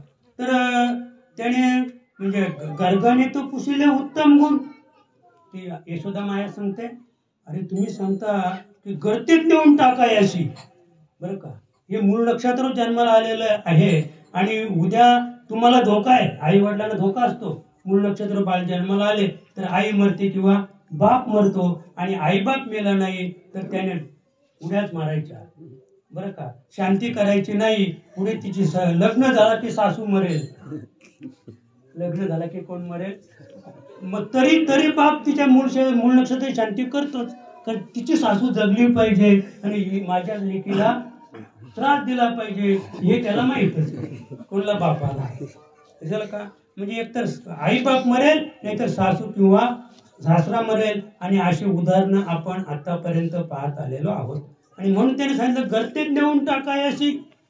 पण जेव्हा यशोदामाई कळवळली की तुम्ही हे काय सांगता, अरे आमच्या गर्गमुनीने, आमचे जे कुलगुरू आहेत त्याने तर असं सांगितलं असं. अरे म्हणे असं का? मग पुन्हा पंचांग काढलं, तिचं समाधान आणि पाहिलं, अरे गर्ग तो चुकला गणित असे, म्हणजे त्याचं थोडं गणित चुकलं, गणित मांडताना थोडं चुकलं. मग देवाने पहिले संतांची निंदा केली, निंदा नाही बरी, संतांची निंदा केली. मग देवाने मात्र एक माव करायला घेतली आणि त्याने जाणलं की देवाकडं पाहिलं तर समजलं की आता हे काहीतरी वेगळंच दिसतंय. घाबरला तो, ब्राह्मणच तो. तुम्ही दटावलं तरी घाबरतो, नुसता दटावला तरी असं. ब्राह्मण त्याला म्हणतात. ब्राह्मण म्हणजे त्या ब्राह्मणाचं हृदय ना ते कोंबड्याचं हृदय. भगवंताने ब्राह्मणाची जेव्हा जात निर्माण केली ना बाबा, तेव्हा त्याला कोंबड्याचं हृदय लावलंय, माणसाचं नाही असं. तर तो घाबरला एकदम आणि उठायला गेला. उठायला गेल्याबरोबर त्याच्या ज्या पाटावर बसला होता तो पाट त्याच्या भुंड्याला चिकटला. बस त्याने विचार केला तरी हरकत नाही, तो पाट घेऊन बाहेर पडत होता. एवढ्यात बाजूला खाट होती, बाज ती बाज उठली, कारण तेव्हा घराला दरवाजा नव्हताच असं. ती बाज आडवी आली तेव्हा तो थोडा अजून घाबरला. अरे तो बाहेर कसं पडायचं हा विचार करतो. एवढ्यात म्हणजे किचन मधून स्वयंपाकघरातून आता स्वयंपाकघराचा शब्द वापरला तर जरा अद्याप कसं म्हणाला कसं वाटतंय. स्वयंपाकघरातून पाटा आला, पाटा आला आणि छातीवर बसला. आता त्याने तो पाटा पण धरून ठेवला आणि एवढ्यात पाठीमागून काय आला, वरवंट आला आणि पाठीमागून लागला. आणि त्यावेळेला मात्र त्याची अवस्था अतिशय कठीण झाली की आता जगलेच नाही. पण नामदेव महाराज सांगतात, आयुष्याची काही बाकी उरली होती म्हणून श्रीपती सोडित्या ते दिलं सोडून जा बाबा. पण अवस्था फार कठीण झाली. हे भांडवल काढून घेतलं, ती बाज काढून घेतली, पाट काढून घेतला, पाटा काढून घेतला आणि वरवंटा काढून घेतला. पण त्याचं जे सौंदर्य होतं ना त्याच्यावर गलले डुंगनाचे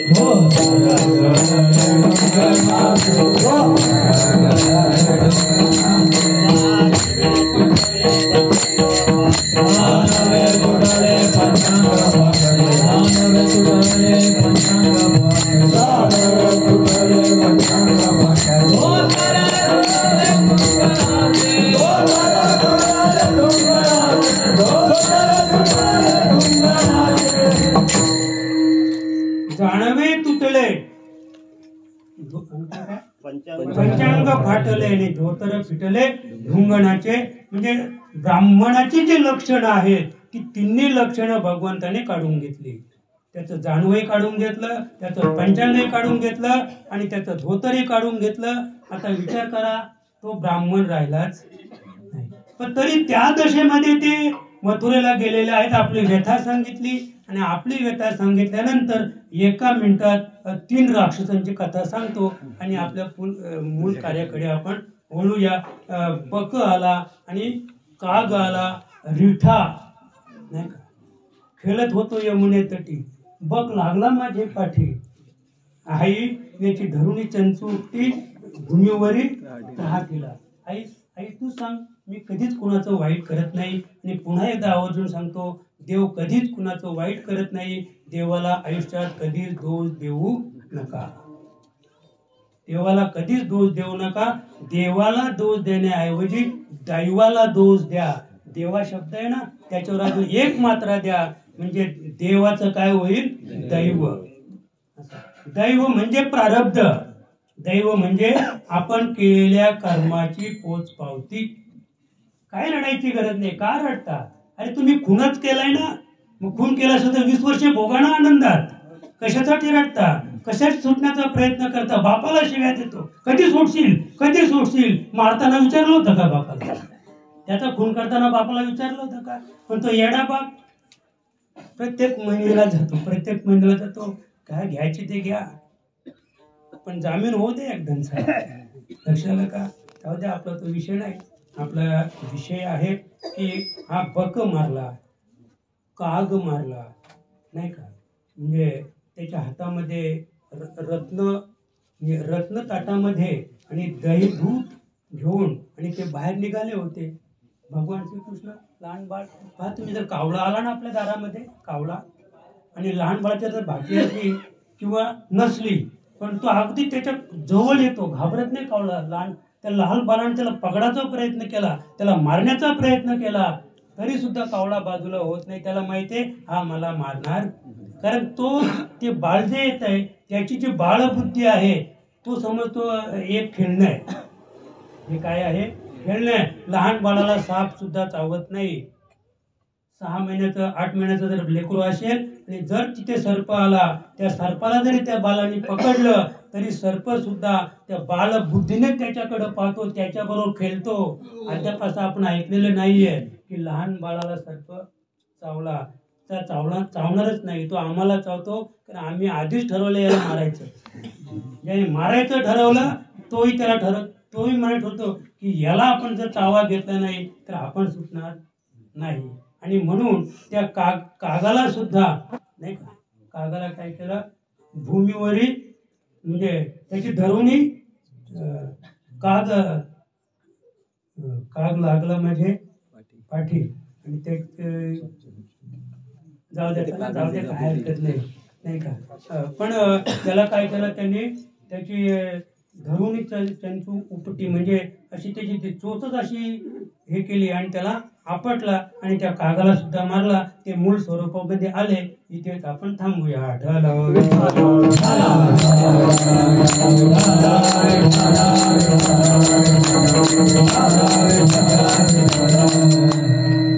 अगदी लहान वयात एवढं कार्य केलं तरी नाक कळलं नंदाला, नाक कळलं यशोदेला आणि नाक कळलं त्या गोकुळातील कोणत्याही व्यक्तीला. असं आहे. हे अकल शक्ती आहे. ही अकल शक्ती आहे बरं का. वेदाधिका न कळे जया पार. वेदाधिकांना ज्याचा पार कळला नाही, शास्त्राशी निर्धार न कळेची. शास्त्राने निर्धार केला आम्ही ओळखू देवाला, आम्ही ओळखू असा शास्त्राने निर्धार केला. वेदाधिका न कळे जया पार. वेदाधिकांनी प्रयत्न केला शोधायचा, पण जो वेदांना कळला नाही, वेदांनाही नाही कळला अंत पार ज्याचा. वेद नाही नाही कळला, वेद नाही नाही कळला अंत पार याचा.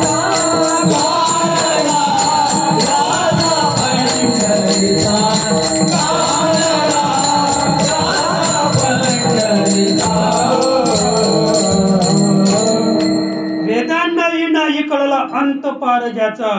कानडा राजा पंढरीचा. असा जो भगवंत आहे तो वेदांना कळला नाही, शास्त्रांना कळला नाही, उपनिषदांना कळला नाही, अरण्यकांना कळला नाही, कुणाला त्याचा शोध लागला नाही. असा भगवंत नामदेव महाराज सांगतात, निळोबाराय सांगतात का ते कुठे होते? गोकुळामध्ये होते. बरं का. ते कुठे होते? गोकुळामध्ये होते. नंदाच्या घरी होते. तिथे ते काय करत होते? क्रीडा करत होते. आणि त्या क्रीडेमध्ये ते जेव्हा गावामध्ये फिरायचे असं, आणि तिथे भगवंत जे प्रगट झाले ते कशासाठी प्रगट झाले? भक्तीचं जे सुख आहे. कारण आतापर्यंत खऱ्या भक्तीचं जे सुख आहे ते कुणालाच कळलं नाही. सुख कळलंच नाही कुणाला अद्याप. बरं का. कारण माऊलीने गीतेमध्ये 2 ओव्या इतकं सुंदर ठेवलेले आहेत. बरं. किंबहुना किरीटी जो पाविजेत आपुल्या जेठी, आत्मयाची भेटी जेव्हाशी होय तया नाम सुख. आता आम्ही शोध घेतो का त्याचा? आम्ही बसलो का कधी शोध घ्यायला? आम्ही शोधतो त्याला, पण कुठे कुठे शोधिशी आणि कुठे शोधिशी काशी.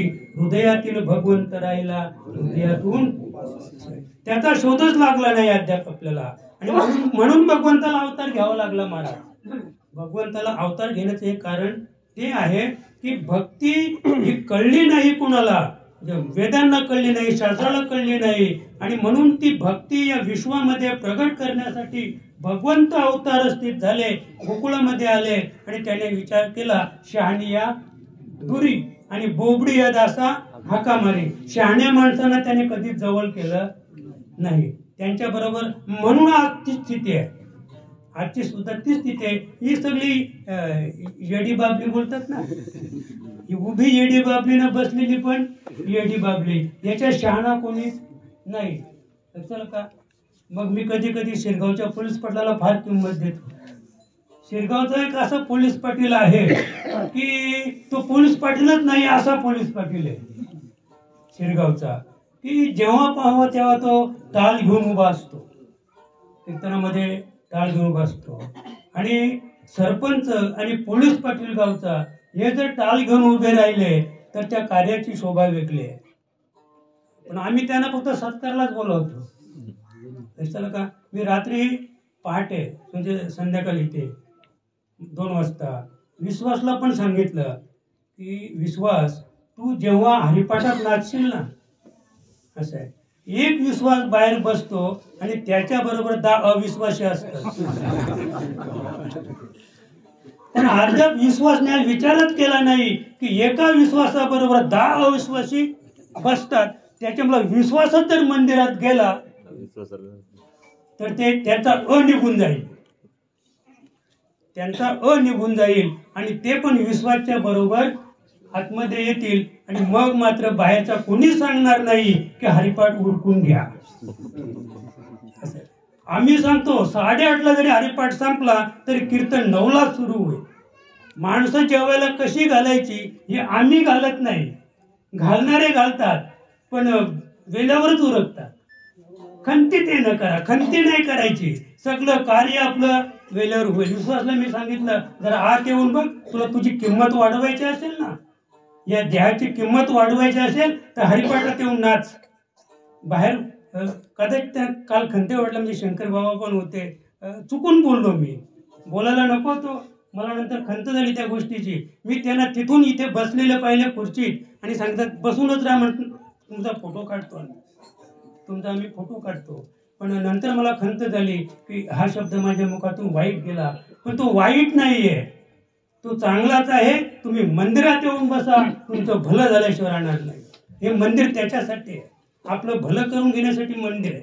बाहेर बसून आपलं जाऊ द्या, आपला तो विषय नाही. आपला विषय काय की भगवंत आता काय करून राहिलेले आहेत. नंदाच्या घरी ते आलेले आहेत, नंदाच्या घरी ते प्रगट झालेले आहेत, पण नंदाच्या घरी प्रगट होऊन सुद्धा दिसलं का तिथे आता त्याचं जे प्रगटीकरण आहे, ते प्रगटीकरण जगापुढे मांडण्यासाठी त्याने काय केलं, शहानिया दुरी, म्हणजे जे मोठे मोठे होते ना, तुम्ही कुठेही जा, तुम्हाला आमदार खासदार कधी कीर्तनला दिसणार नाही. ते फक्त सभेवर असतील, आणि सभेमध्ये ते कुठे असतील, पुढे. आणि आमची गर्दी कुठे. हे तत्व रामाने राजा दशरथला शिकवलं. तर राजा दशरथाच्या काळापासून म्हणजे सरकार आपल्या दारी म्हणजे हा नियम प्रभू रामाने निर्माण केला महाराज.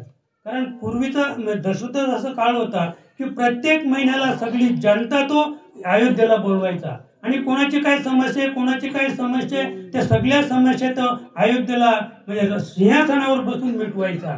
पण जेव्हा लोक तिथे यायची ना, तर त्याच्यात एजंट असायचे.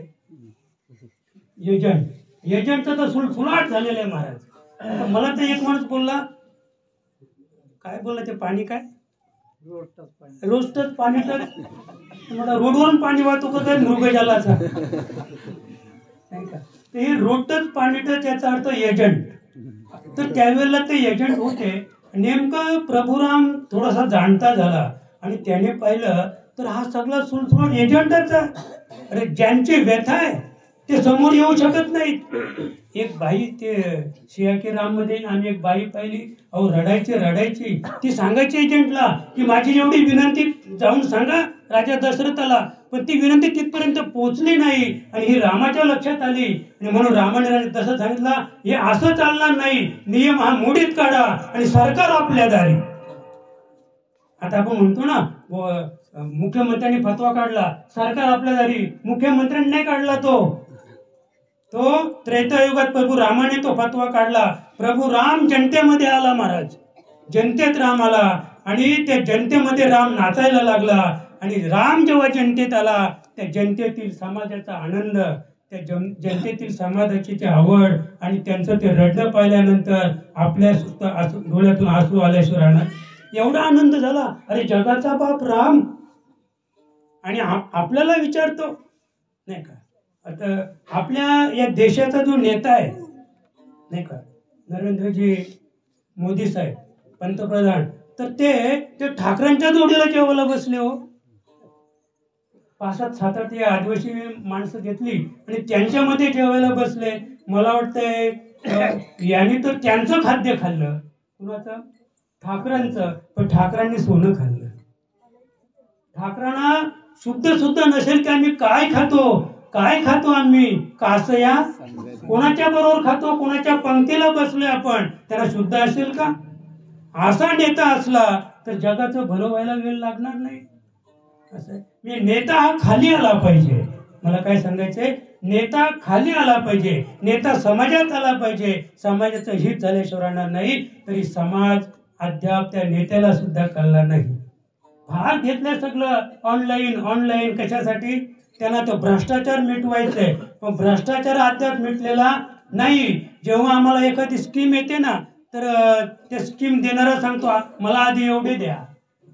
नरेंद्रजी साहेबांना अद्याप हे माहीत नाही की 12,500चा तो संडासचा चेक आला, माझ्या नावावर आला, पण त्या चेक मधून 1,000 रुपये रोख आधीच दिले होते. ही तक्रार तिथपर्यंत गेली नाही आणि गेली नाही असं म्हणता येणार नाही, ही तक्रार तिथपर्यंत गेलेलीच आहे. पण आबाल फाटलं, त्याला कुठे धागा लावायचा, त्यांना हे सगळं माहित आहे. नरेंद्रजी साहेबांना सगळं माहित आहे भ्रष्टाचार कुठे होतो, कसा होतो. पण आबाल फाटलंय, तो कुठे शिवता येत नाही. फार कठीण गोष्ट आहे. आमच्या सरपंच साहेबांना माहित आहे. आमच्या ताईला जेव्हा आम्ही ठाण्याला नेली ऑपरेशनला, सीझरचं ऑपरेशन होतं, तर आम्ही तर तिथे फारच कठीणच, म्हणजे सगळे डॉक्टर घाबरले होते.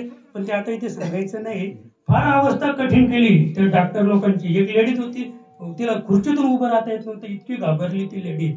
आणि नेमके एवढ्यात आमचे आरोग्य समितीचे सभापती दशरथजी तिवरे साहेब त्या ठिकाणी, आमचे पंढरी पाटील होते, आमचे बेरे साहेब होते, ही सगळी मंडळी त्या ठिकाणी आली. आणि मग त्यांना असं वाटलं की हा पण माणूस कोणीतरी, बरं ते असेच आले होते भेटी द्यायला. तशी भेटी द्यायला नाही, तसा फोन आम्ही केलाच होता साहेबांना, तिवरे साहेबांना, म्हणजे थांबा मी येतो. आणि आलेच ते. आणि ते सभापती आरोग्य समितीचं पाहिल्यानंतर त्यांना अद्याप भीती वाटली. आम्ही त्या दालनात जाऊन बसलो आणि सहज मी तिवरे साहेबांना बोललो, साहेब पहा म्हणे 2,500 मागतात माझ्याकडं. अरे म्हणे आता काय करता महाराज, आभाल फाटलंय म्हणे, कुठे धागा लावायचा. मग मी समजलो की अरे आपली समस्या कुणाकडेच मांडू नका.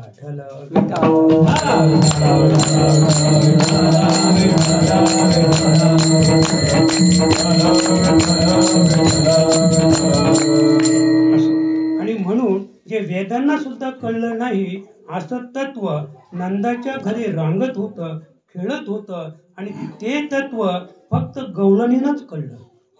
ते तत्व कुणाला कळलं? गवळणीला कळलं. गवळणी वेड्या झाल्या त्या तत्वाला, भुलल्या, त्या भगवंताला नाही भुलल्या. त्यांच्या ठिकाणी त्यांनी जे तत्व समोर, गवळींकडे जे तत्व त्यांनी जे मांडलं नाही का, राधेला पाहून भुलला हरी आणि बैल धुईतो आपल्या घरी. म्हणजे तो त्या गोठ्यामध्ये होता, भगवंत गोठ्यात होता. पण राधेचा असा नियम होता की भगवंताला पाहिल्याशिवाय तिला कधीच चैन पडत नसायचं. आणि देवाला सुद्धा तिला पाहिल्याशिवाय गायीची धार काढण्याला त्याला आनंद नव्हता, म्हणजे त्याला सुद्धा कामात आनंद नव्हता.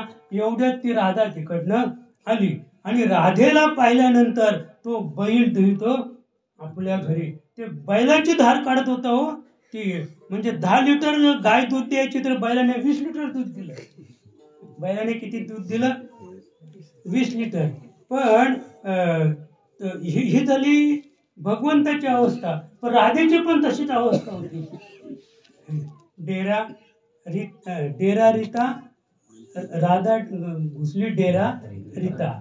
म्हणजे ती देवाकडे तिने पाहिलं आणि ती पण स्वतःला विसरली. आणि ज्या डेऱ्यामध्ये, ज्या मडक्यामध्ये दही नव्हतं ते घुसल्याला घेतलं तिने. असं आहे. म्हणजे हे कशामुळं? तर भुलली चित्ता, कृष्णाला पाहून भुलली चित्ता आणि डेरा घुसली राधा. असं म्हणजे अशी स्थिती त्या राधेची झाली. आणि अशी अनेक प्रक्रिया करत करत करत देव अगदी फार म्हणजे हताश झाले. वेधी वेधल्या श्रीरंग रंगे, वेधी वेधल्या श्रीरंग रंगे. आणि मी हे माझे अंगे न देखे. विधी वेधल्या श्रीरंग रंगे, मी हे माझे अंगे न देखे. अशी गवळणींची अवस्था झाली. मी हे माझे अंगे न देखे. म्हणजे ती विसरली की हे माझे आहेत, मी पण कोणीतरी आहे. ती स्वतःला विसरली आणि तिचे जे बाकीचे होते त्यांनाही विसरली. कशामुळे विसरली?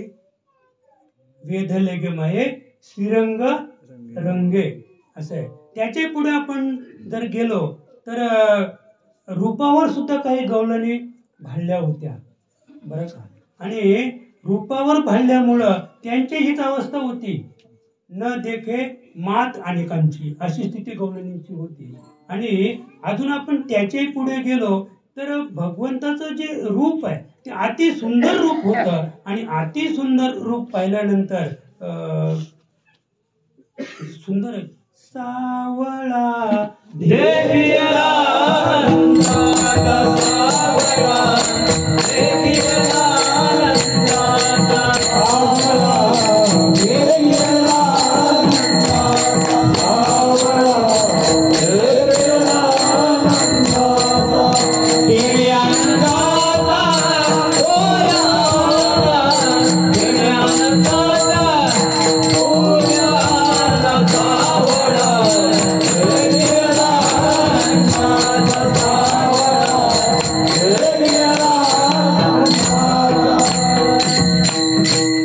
सावळा देखील आनंदाचा, पण तो पाहिल्यानंतर इकडे अवस्था काय झाली, आनंदाचा पूर आला.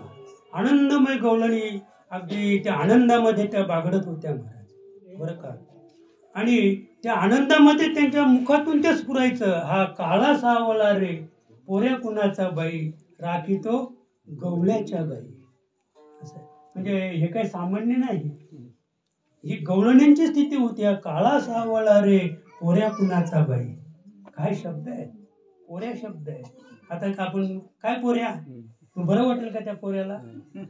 आता पोऱ्या राहिलाच नाही. आता काय म्हणतात त्याला, आता इंग्लिश मध्ये काय शब्द आहे मुलाला, सन नाही का, असं आहे. तर पोऱ्या शब्द तेव्हा वापरला. पोऱ्या शब्दामध्ये किती आनंद आहे, किती जिव्हाळा आहे, किती प्रेम आहे पोऱ्या शब्दामध्ये. आणि मग जे प्रेमाचे प्रतीक आहेत त्यांचं ते वाक्य आहे. जे भगवंतावर प्रेम करतात, ज्याने भगवंताला ओळखलं, ते म्हणतात हा काळा सावळा रे. म्हणेल का देवाला कोणी काळा, कोणी सावळा म्हणेल का? मग कोण म्हणेल हे, अरे माझं शेंबड रे शेंबड. त्याच्या नाकाला शेंबूड नाहीच, तरी ती आई काय म्हणते, उचलून देते, त्याला मुका घेते, माझं शेंबड रे शेंबड. असं आहे. म्हणजे हे कसलं प्रतीक आहे, प्रेमाचं प्रतीक आहे. आणि म्हणून एवढं प्रेम भगवंताने त्या ठिकाणी ओतलं, बरं का. आणि एक गवळण सांगते, जीवी आवडे जीवाहुनी नका कोणी लाजू.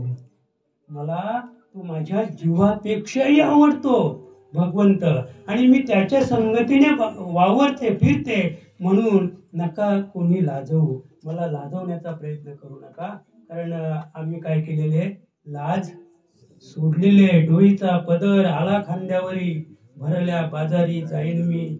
जनाबाई सांगते, जणी म्हणे देवा झाले मी येसवा, निघाले केशवा घर तुझे. आता तुम्ही मला माझ्यावर कोणत्याच प्रकारचा मानस उपचार तज्ञ जरी आणला तरी काहीही माझ्या मेंदूवर प्रक्रिया होणार नाही. लक्षात का, त्याला म्हणतात परमार्थ, त्याला परमार्थ म्हणतात, बरं का. आणि अशी स्थिती त्या गवळणींची झाली.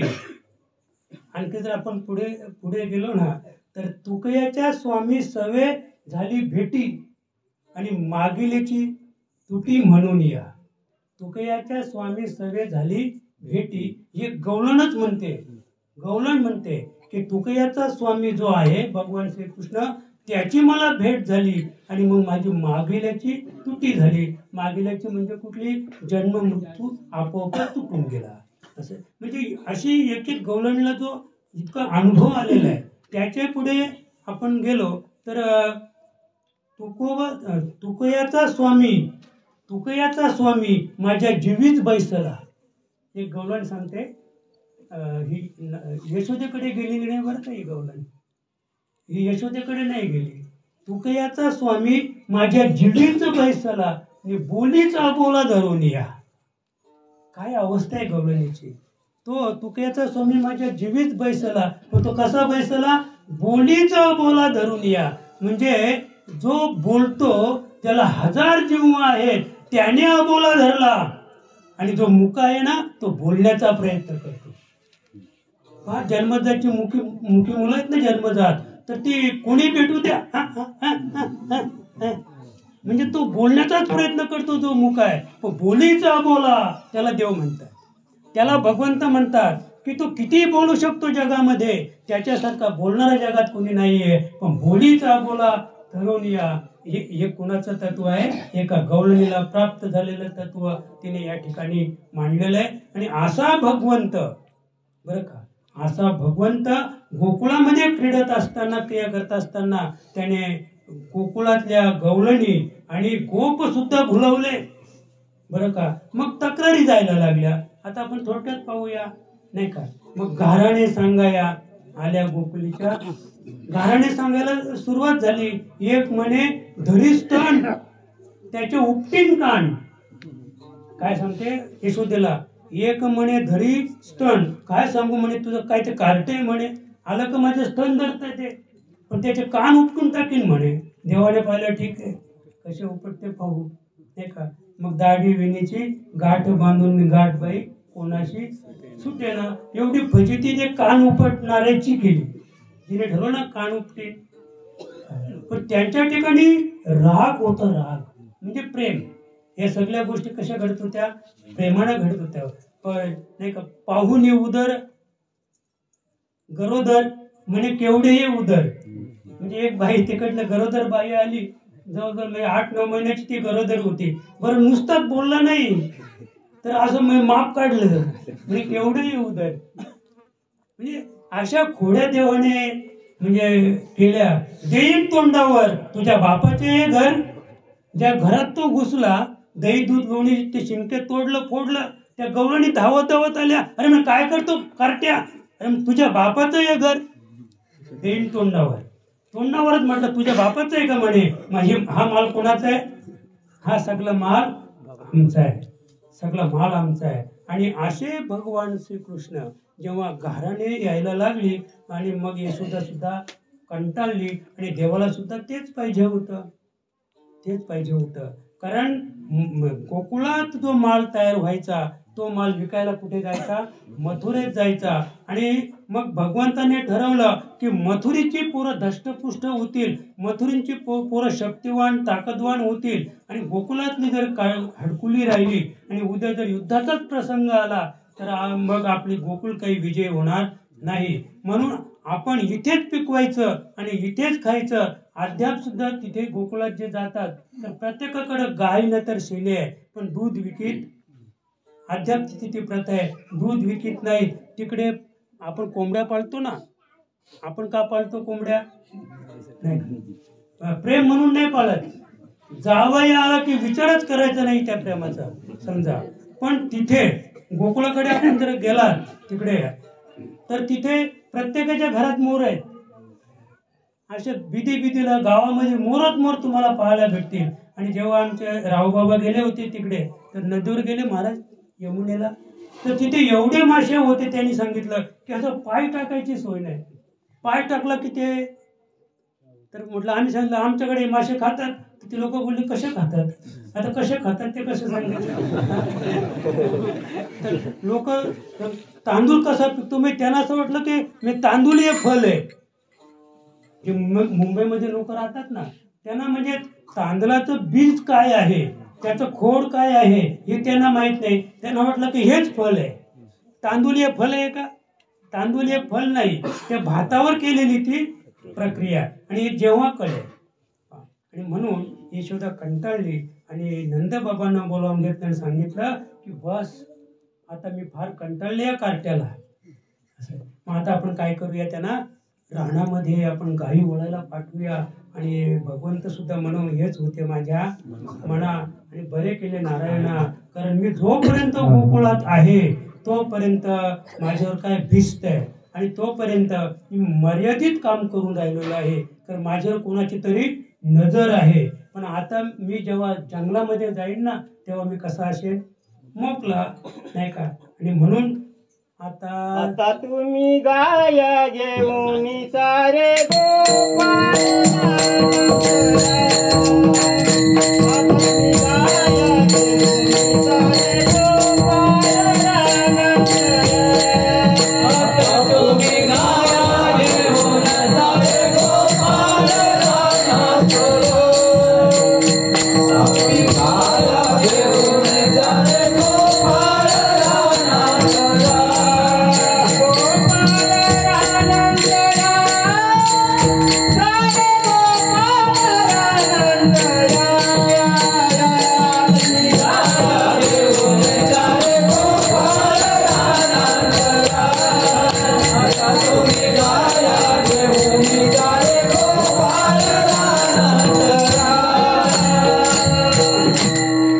बाकीचे जे गोपाळ होते ते दररोज गाय वळायला रानात जायचे, पण हा नाही. तर हा कोण होता? राजपुत्र होता, नंदाचा मुलगा होता आणि म्हणून तो रानात जात नव्हता. आणि तर घरून ऑर्डर मिळाल्यामुळं मग त्यानेच ऑर्डर काढली, आता तुम्ही सारे गाया घेऊन सारे रानात, तुम्ही आता रानात या.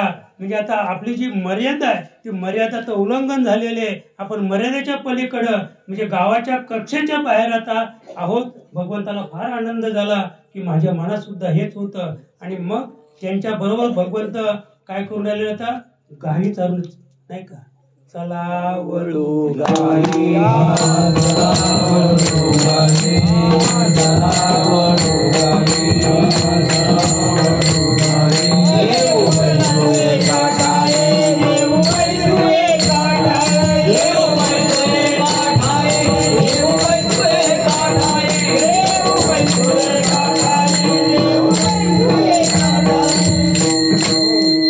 चला वळू गाई, देऊ बैसू एके ठाई.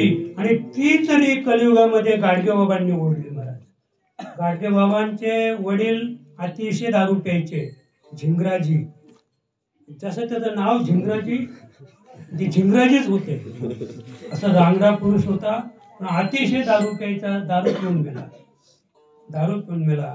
आणि मग गाडगे बाबांची आई आपल्या गाडगे बाबांना म्हणजे डेबुजीला घेऊन मामाकडे गेली. कारण इकडे काही आधारच नाही, दारू पिऊन सगळ्या संसाराची दशा उडवली होती. काही शिल्लक ठेवलं नव्हतं, घरदार सुद्धा शिल्लक नव्हतं. आणि म्हणून ती मामाकडे गेली आणि मामाच्या गायी हा डेबुजी ओलायचा. पण जेव्हा गाई ओलायला जायचा ना तर अनेक प्रकारचे गोवारे असायचे. तर त्या ठिकाणी हा डेबुजी लहान असताना तिथे तो काळा करायचा बरं का. सगळे ते सवंगडी जमवायचा, म्हणजे आपण एकत्र बसून खायचं, तुमचं मला, माझं तुम्हाला, थोडं थोडं असं घेऊन. आणि मग तो आनंद, ते वेगळा आनंद लुटायचे. आणि जेव्हा ते मोठे झाले ना गाडगे बाबा, तर आता काय सांगायचं त्यांच्या बाबतीत. 58 धर्मशाळा या महाराष्ट्रामध्ये त्यांच्या आहेत. प्रत्येक धर्मशाळेमध्ये वसतिगृह आहे. अनाथ बालक आणि ज्यांना पोरं शिकवण्याची ऐपत नाहीये अशी लहान लहान बालक ते 58 संस्थांमध्ये आज गाडगे बाबांच्या नावाने मोठी झाली, स्वतःच्या पायावर उभी राहिली आणि स्वतःला सावरून ती पोट भरायला लागली. मला हे सांगायचं आहे की गाडगे बाबांनी हे पाहिलं की भगवान श्रीकृष्णाने द्वापार युगात जे कार्य केलेलं आहे, जो आनंद भोगलेला आहे, तो आनंद आपण आज सुद्धा भोगू शकतो आणि आज सुद्धा भोगतात. आज सुद्धा तोच आनंद त्या वसतिगृहामध्ये तशाच प्रकारचा आनंद आहे. आणि म्हणून भगवान जेव्हा गायी वळायला रानामध्ये गेला तर तिथली जी स्थिती होती बरं का, गायी अनेक प्रकारच्या होत्या. आणि नंद ही पदवी आहे, नंद ही पदवी आहे, जनक ही पदवी आहे, ब्रह्म ही पदवी आहे आणि इंद्र ही सुद्धा पदवी आहे. जशी सरपंचाची पदवी असते ना, म्हणजे सरपंच ही पदवी आहे. सरपंच त्या पदवीवरून अनेक निघून गेले. सरपंच नावाची ती खुर्ची आहे, त्याच्यावर लिहिलं असते सरपंच. त्याच्या खुर्चीत कोणीच बसत नाही, ती खालीच असते खुर्ची. तसं हे सब जनक ही पदवी आहे. म्हणजे सीता माईचं पालन ज्याने केलं, जो आपल्याला जनक माहित आहे तो शिरध्वज जनक. त्याचं नाव काय आहे? शिरध्वज जनक. आणि त्याचा भाऊ कुशध्वज जनक. मी मांडवी आणि श्रुतकीर्ती या दोन मुली कुशध्वज जनकाच्या आणि ह्या दोन मुली शिरध्वज जनकाच्या. पण एकट्याने निर्णय घेतला चारी मुली द्यायचा. काय अधिकार असेल, काय विश्वास असेल की माझा भाऊ माझ्या मुलींचं कधीच वाईट करणार नाही. म्हणजे त्या मुलींच्या आईबापाला न विचारता चारही मुलींचा विवाह स्वतःच ठरवला महाराज. आणि काय तो आनंद नाही का. तरी सुद्धा सांगितलंच होतं सीतेच्या आईला की तिथे देऊ नको, काय आहे वनवास आहे. सीतेच्या प्रारब्धामध्ये काय होतं? वनवास होतं. ही सीता तुम्ही रामाला दिली तर वनवास भोगावा लागेल. मग ते सीतेचं प्रारब्ध होतं का? हे प्रारब्ध कुणाचं होतं? रामाचं. म्हणजे रामाला दिली तर सीतेला वनवास आहे. म्हणजे हे प्रारब्ध कुणाचं होतं? रामाचं प्रारब्ध होतं. म्हणून अडथळा आणण्याचा प्रयत्न केला होता की सीता तिथे देऊ नका अयोध्येला. जरी तो राजपुत्र असेल, राजा दशरथ जरी महान असेल पण राजपुत्राच्या नशिबामध्ये प्रारब्धात काय वनवास आहे आणि सीतेला वनवास भोगावा लागेल. पण सीतेने एकच वाक्य वापरलं की माझ्या पतीच्या आनंदात मी आनंदी आहे. तिथे वनवास असो किंवा आणखी वेगळं काही असो असं आहे. म्हणजे अशी स्त्री असेल, पतीच्या आनंदामध्ये आनंद मानणारी जी स्त्री असेल त्या कुटुंबाच्या बाबतीत काहीच विचारायचं नाही. त्याला सौख्य म्हणतात, त्याला सौख्य म्हणतात. आणि म्हणून आता 12 वाजलेले आहेत, 12 वाजलेले आहेत आणि आपण पण आता कुठे गेलोय, रानामध्ये आपण गेलेलो आहोत. आणि तिथले जे सगळे सवंगडी आहेत ते पण आता काय झालेले, बहु केली वनवन पायपिटी झाला शीण. म्हणजे अतिशय ते शिणलेले आहेत. अगदी दुपारचे 12 वाजलेत, डोक्यावर ऊन आलेलं आहे आणि ते अगदी घामेगीर होऊन आणि देवाला विनंती करतात, देवा 12 वाजले, खांदी भार पोटी भूक, काय खेळायचे सुख, किती खेळायचं, 12 वाजले, चला. मग ते सगळ्या गायी काय केल्या, गोठणीवर आणल्या. पूर्वी गोठण होती आमच्याकडे, पूर्वी आखाड होता. आता आखाड राहिलाच नाही. 4-5 गोवारे असायचे, 200-400 गायी असायच्या महाराज. या गावामध्ये 200-400 म्हणजे बैलांचं गवारी वेगळे होते, बैलांचे 2 गवारी वेगळे, गायींचे 4 वेगळे. एवढ्या गायी त्या आखाडावर होत्या. त्या आखाडावर आता घरं झाली, आखाड राहिलंच नाही. आखाड राहील ना, आखाड अध्यात्मिक कुस्तीचा पण आखाडा होता नाही का, तो आखाडा गेला, हे आखाड गेलं असं आहे. गोठण आता राहिलेली, गोठण का राहिली नाही, गायी नाहीत म्हणून. गायी नसल्यामुळं गोठणीवर आजूबाजूच्या लोकांनी काय केलं, अतिक्रमण केलं. आणि ते अतिक्रमण हटवण्याचा प्रसंगच आला नाही, तर गायच नाहीये, गायच शिल्लक नाही. स्मशानं नष्ट व्हायला लागली. पूर्वी स्मशानं होती, त्या स्मशानात नेऊन तो माणूस जालायचा. आता माणसांसाठी जवळ स्मशान सरकारने बांधून दिलं, त्याच्यामुळे ते स्मशान ओस पडलं. त्याच्या बाजूच्या लोकांनी त्याच्यावर कडी केली. कोणी अडवायला जाणार नाही, काही गरजच नाहीये असं आहे. म्हणजे हे बदलत चाललं. गोठणीवर गायी आणल्या आणि गोठणीवर सगळ्या गायी जमा केल्यानंतर मग तसं तर दररोजच तो काळा असायचाच. दररोज आपले जे जेवण असायचे, तर भगवंत सांगायचा चला आता आपण जेवूया.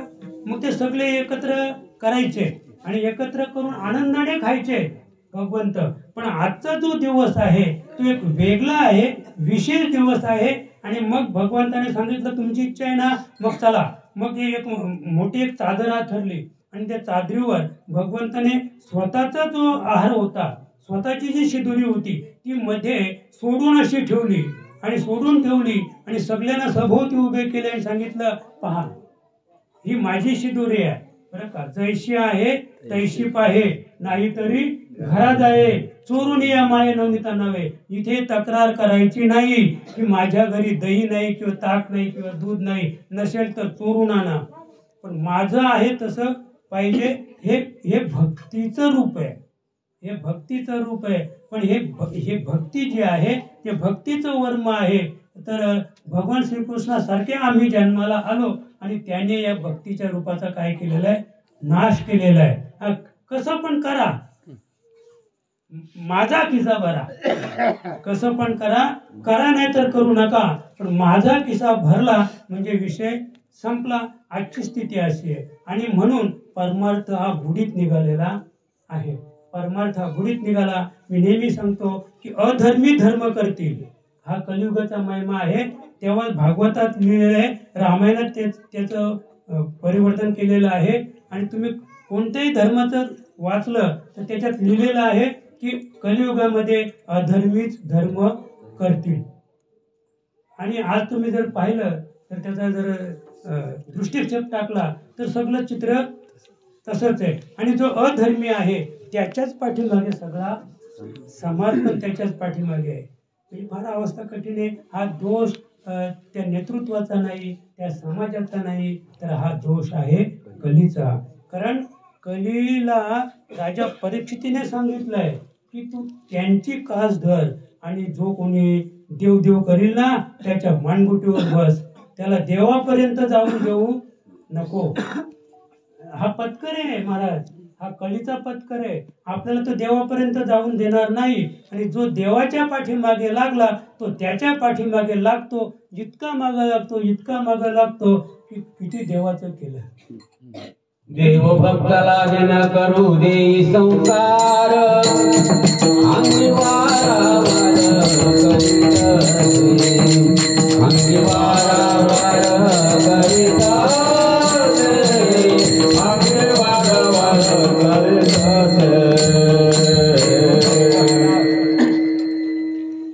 करिता तया. आता आपण थोडा अभंगावर येऊ बरं का. म्हणजे या अभंगातून निळोबाऱ्या सांगतात करिता तया कामधाम. म्हणजे आम्ही जेव्हा घरचं काम करतो, अगदी 5 मिनिटात उठून घेऊ अभंग. घरचं काम करत असताना आम्ही काय केलं पाहिजे? तमाल श्याम ध्यानी मनी. म्हणजे आपल्या ध्यानात मनात भगवान श्रीकृष्णाचंच रूप असलं पाहिजे. आपण त्याला कधीच विसरता कामा नये. ही गवळणींची उच्च स्थिती होती आणि त्या उच्च स्थितीचा परिणाम निळोबाऱ्या दुसऱ्या चरणात सांगतात.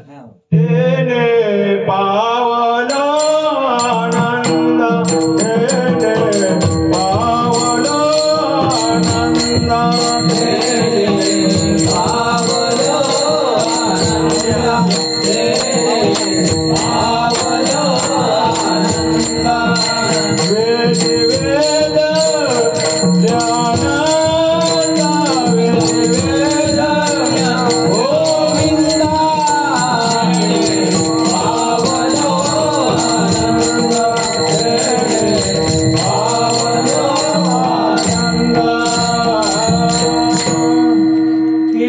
पावल्या आनंदा. तरी मी आधीच सांगितलं की पावलो शब्द नाही, पावल्या शब्द आहे. गवळणी म्हणजे स्त्रीवाचक शब्द आहे. तर गाणाऱ्यांची नेहमी गडबडच असते. आता हे आपल्या गाणार तर सामान्य आहेत, म्हणजे पट्टीचे गाणार आहेत तर इतकं चुकीचं गातात असं आहे. आणि आता एक रोग निघालाय. इकडे कीर्तन करणे अभंगाला सुरुवात केली तर त्याने लगेच खिशातून तो मोबाईल काढला तर तो लागला. म्हणजे कोणाच्याच पाठ नाही. इतके पट्टीचे गाणार आहे. तुम्ही रूपपाहता घ्या ना. रूपपाहता अभंग जर कीर्तन करणे घेतला तर तो गाणारा लगेच मोबाईल काढतो. आता रूपपाठ त्याचा पाठ नाही का? त्याचा पाठ आहे पण त्याला पाठ दाखवायचे. मी माझ्याकडं मोबाईल आहे ही झाली गाणाऱ्यांची, पण त्याच्याही पेक्षा समस्या कठीण आहे कीर्तन करायची. त्याच्याकडं 2-2 मोबाईल. आता तो बघतो, तू नंबर नाही बघत, त्याच्यात त्याने काहीतरी आणलंय. पण समाजाला हे माहित नाही की तो असं मोबाईल. तुम्हाला वाटलं नंबर पाहतो की काय? तो नंबर नाही पाहत, त्याच्यात कीर्तन आहे. त्या मोबाईल मध्ये काय आहे? कीर्तन आहे. कीर्तन संपता संपता तो 7-8 वेळा तरी तो मोबाईल उचलतो. आपल्या लक्षात नाही, कारण आपल्याकडे काय आहे? त्या मोबाईलची पाठ आहे. आपल्याकडे मोबाईलची पाठ. असं जाऊ दे, आपला तो विषय नाही. आपला विषय एवढाच आहे की तेने पावल्या आनंदा आणि वेधी वेधल्या गोविंदा. त्यांना तो आनंद ध्यानी मनी भगवान श्रीकृष्ण बसल्यामुळं त्यांना जो आनंद झाला आणि तो आनंद, ते आनंद हे त्याचं फळ आहे. त्याने पावल्या आनंदा, ते फळ त्यांना प्राप्त झालं आणि फळ प्राप्त झाल्यामुळं वेधी वेधल्या गोविंदा. आपल्याला जे फळ मिळालं, मला इकडे बरंच नाही वाटत. आता तुम्हाला सगळ्यांना अनुभव आहेत. आम्ही आंबे लावले, पण त्या आंब्याच्या फळाची आपल्याला इच्छा नाही की आंबे बाजतील आणि त्याला आंबे येतील. पण मी घरी आलो, मी थांबतच नाही. इथे काळोख पडेपर्यंत आंब्यात थांबतो. इथे आलो, कपडे काढले की लगेच मला भूक पण लागत नाही. एक दिवशी तर महाराज मी घरून आलो आणि मला इथे विचारलं, जेवून आले का? हो म्हटलं, जेवून आलो. म्हणजे घरी काही न खाता आलो होतो. 12-1 वाजता इथे आलो. मला घरात विचारलं गेलं, जेवून आलं का? हा म्हटलं, जेवून आलो. कपडे काढले आणि शेतावर गेलो. रात्रीच्या 2:30 वाजता मी पाणी घेऊन आलो. त्या आंब्याला पाणी पाजलं. 2:30 वाजेपर्यंत पाणी पाजलं, पण त्यांना पाणी पाजत असताना मला तहान सुद्धा लागली. हे नवलंय, मला तहान सुद्धा लागली नाही बरं का. म्हणजे तेने पावल्या आनंदा आणि वेधी वेधल्या गोविंदा. त्यांना ते फळ प्राप्त झाल्यानंतर त्यांचा जो वेध आहे तो कुठे लागला? गोविंदाकडे लागला. गोविंद घ्या कुणी दामोदर घ्या गे, तो हसती मथुरे चाले, तो हसती. हा विषय तो त्यांचा झाला नारायण. नावडे धन जन माता पिता.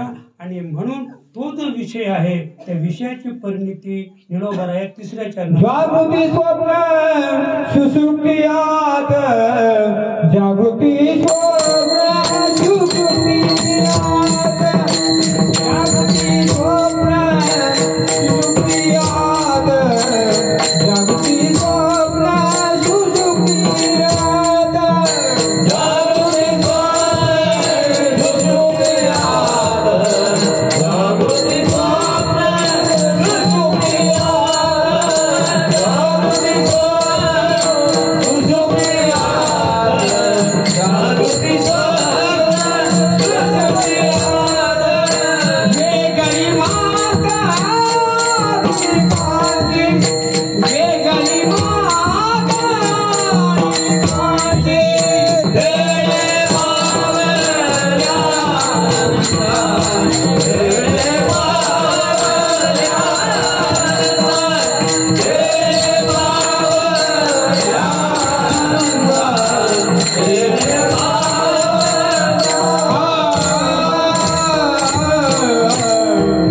जागृती स्वप्न सुसुप्ती आत.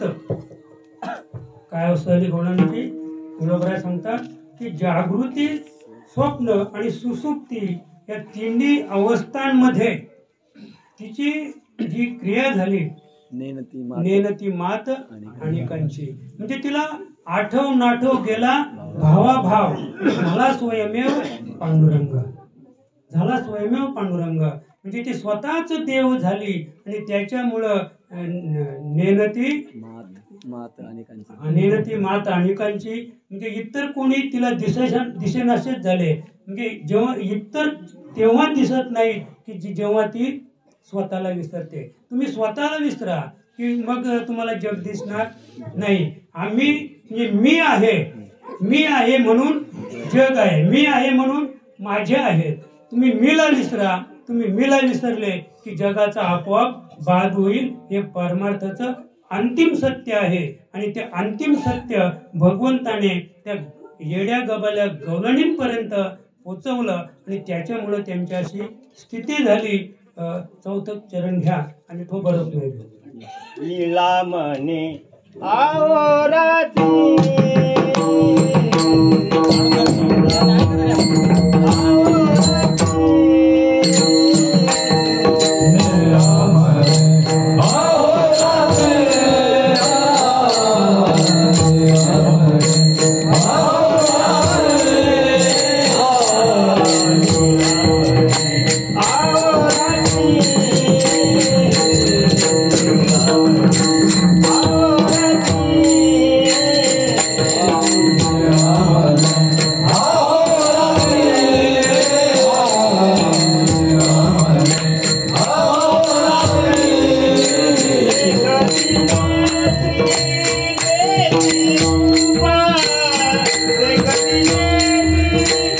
लीळा म्हणे अहोरात्री रात्रंदिवस देखती नेत्री तिची रूप पाहिले पाही.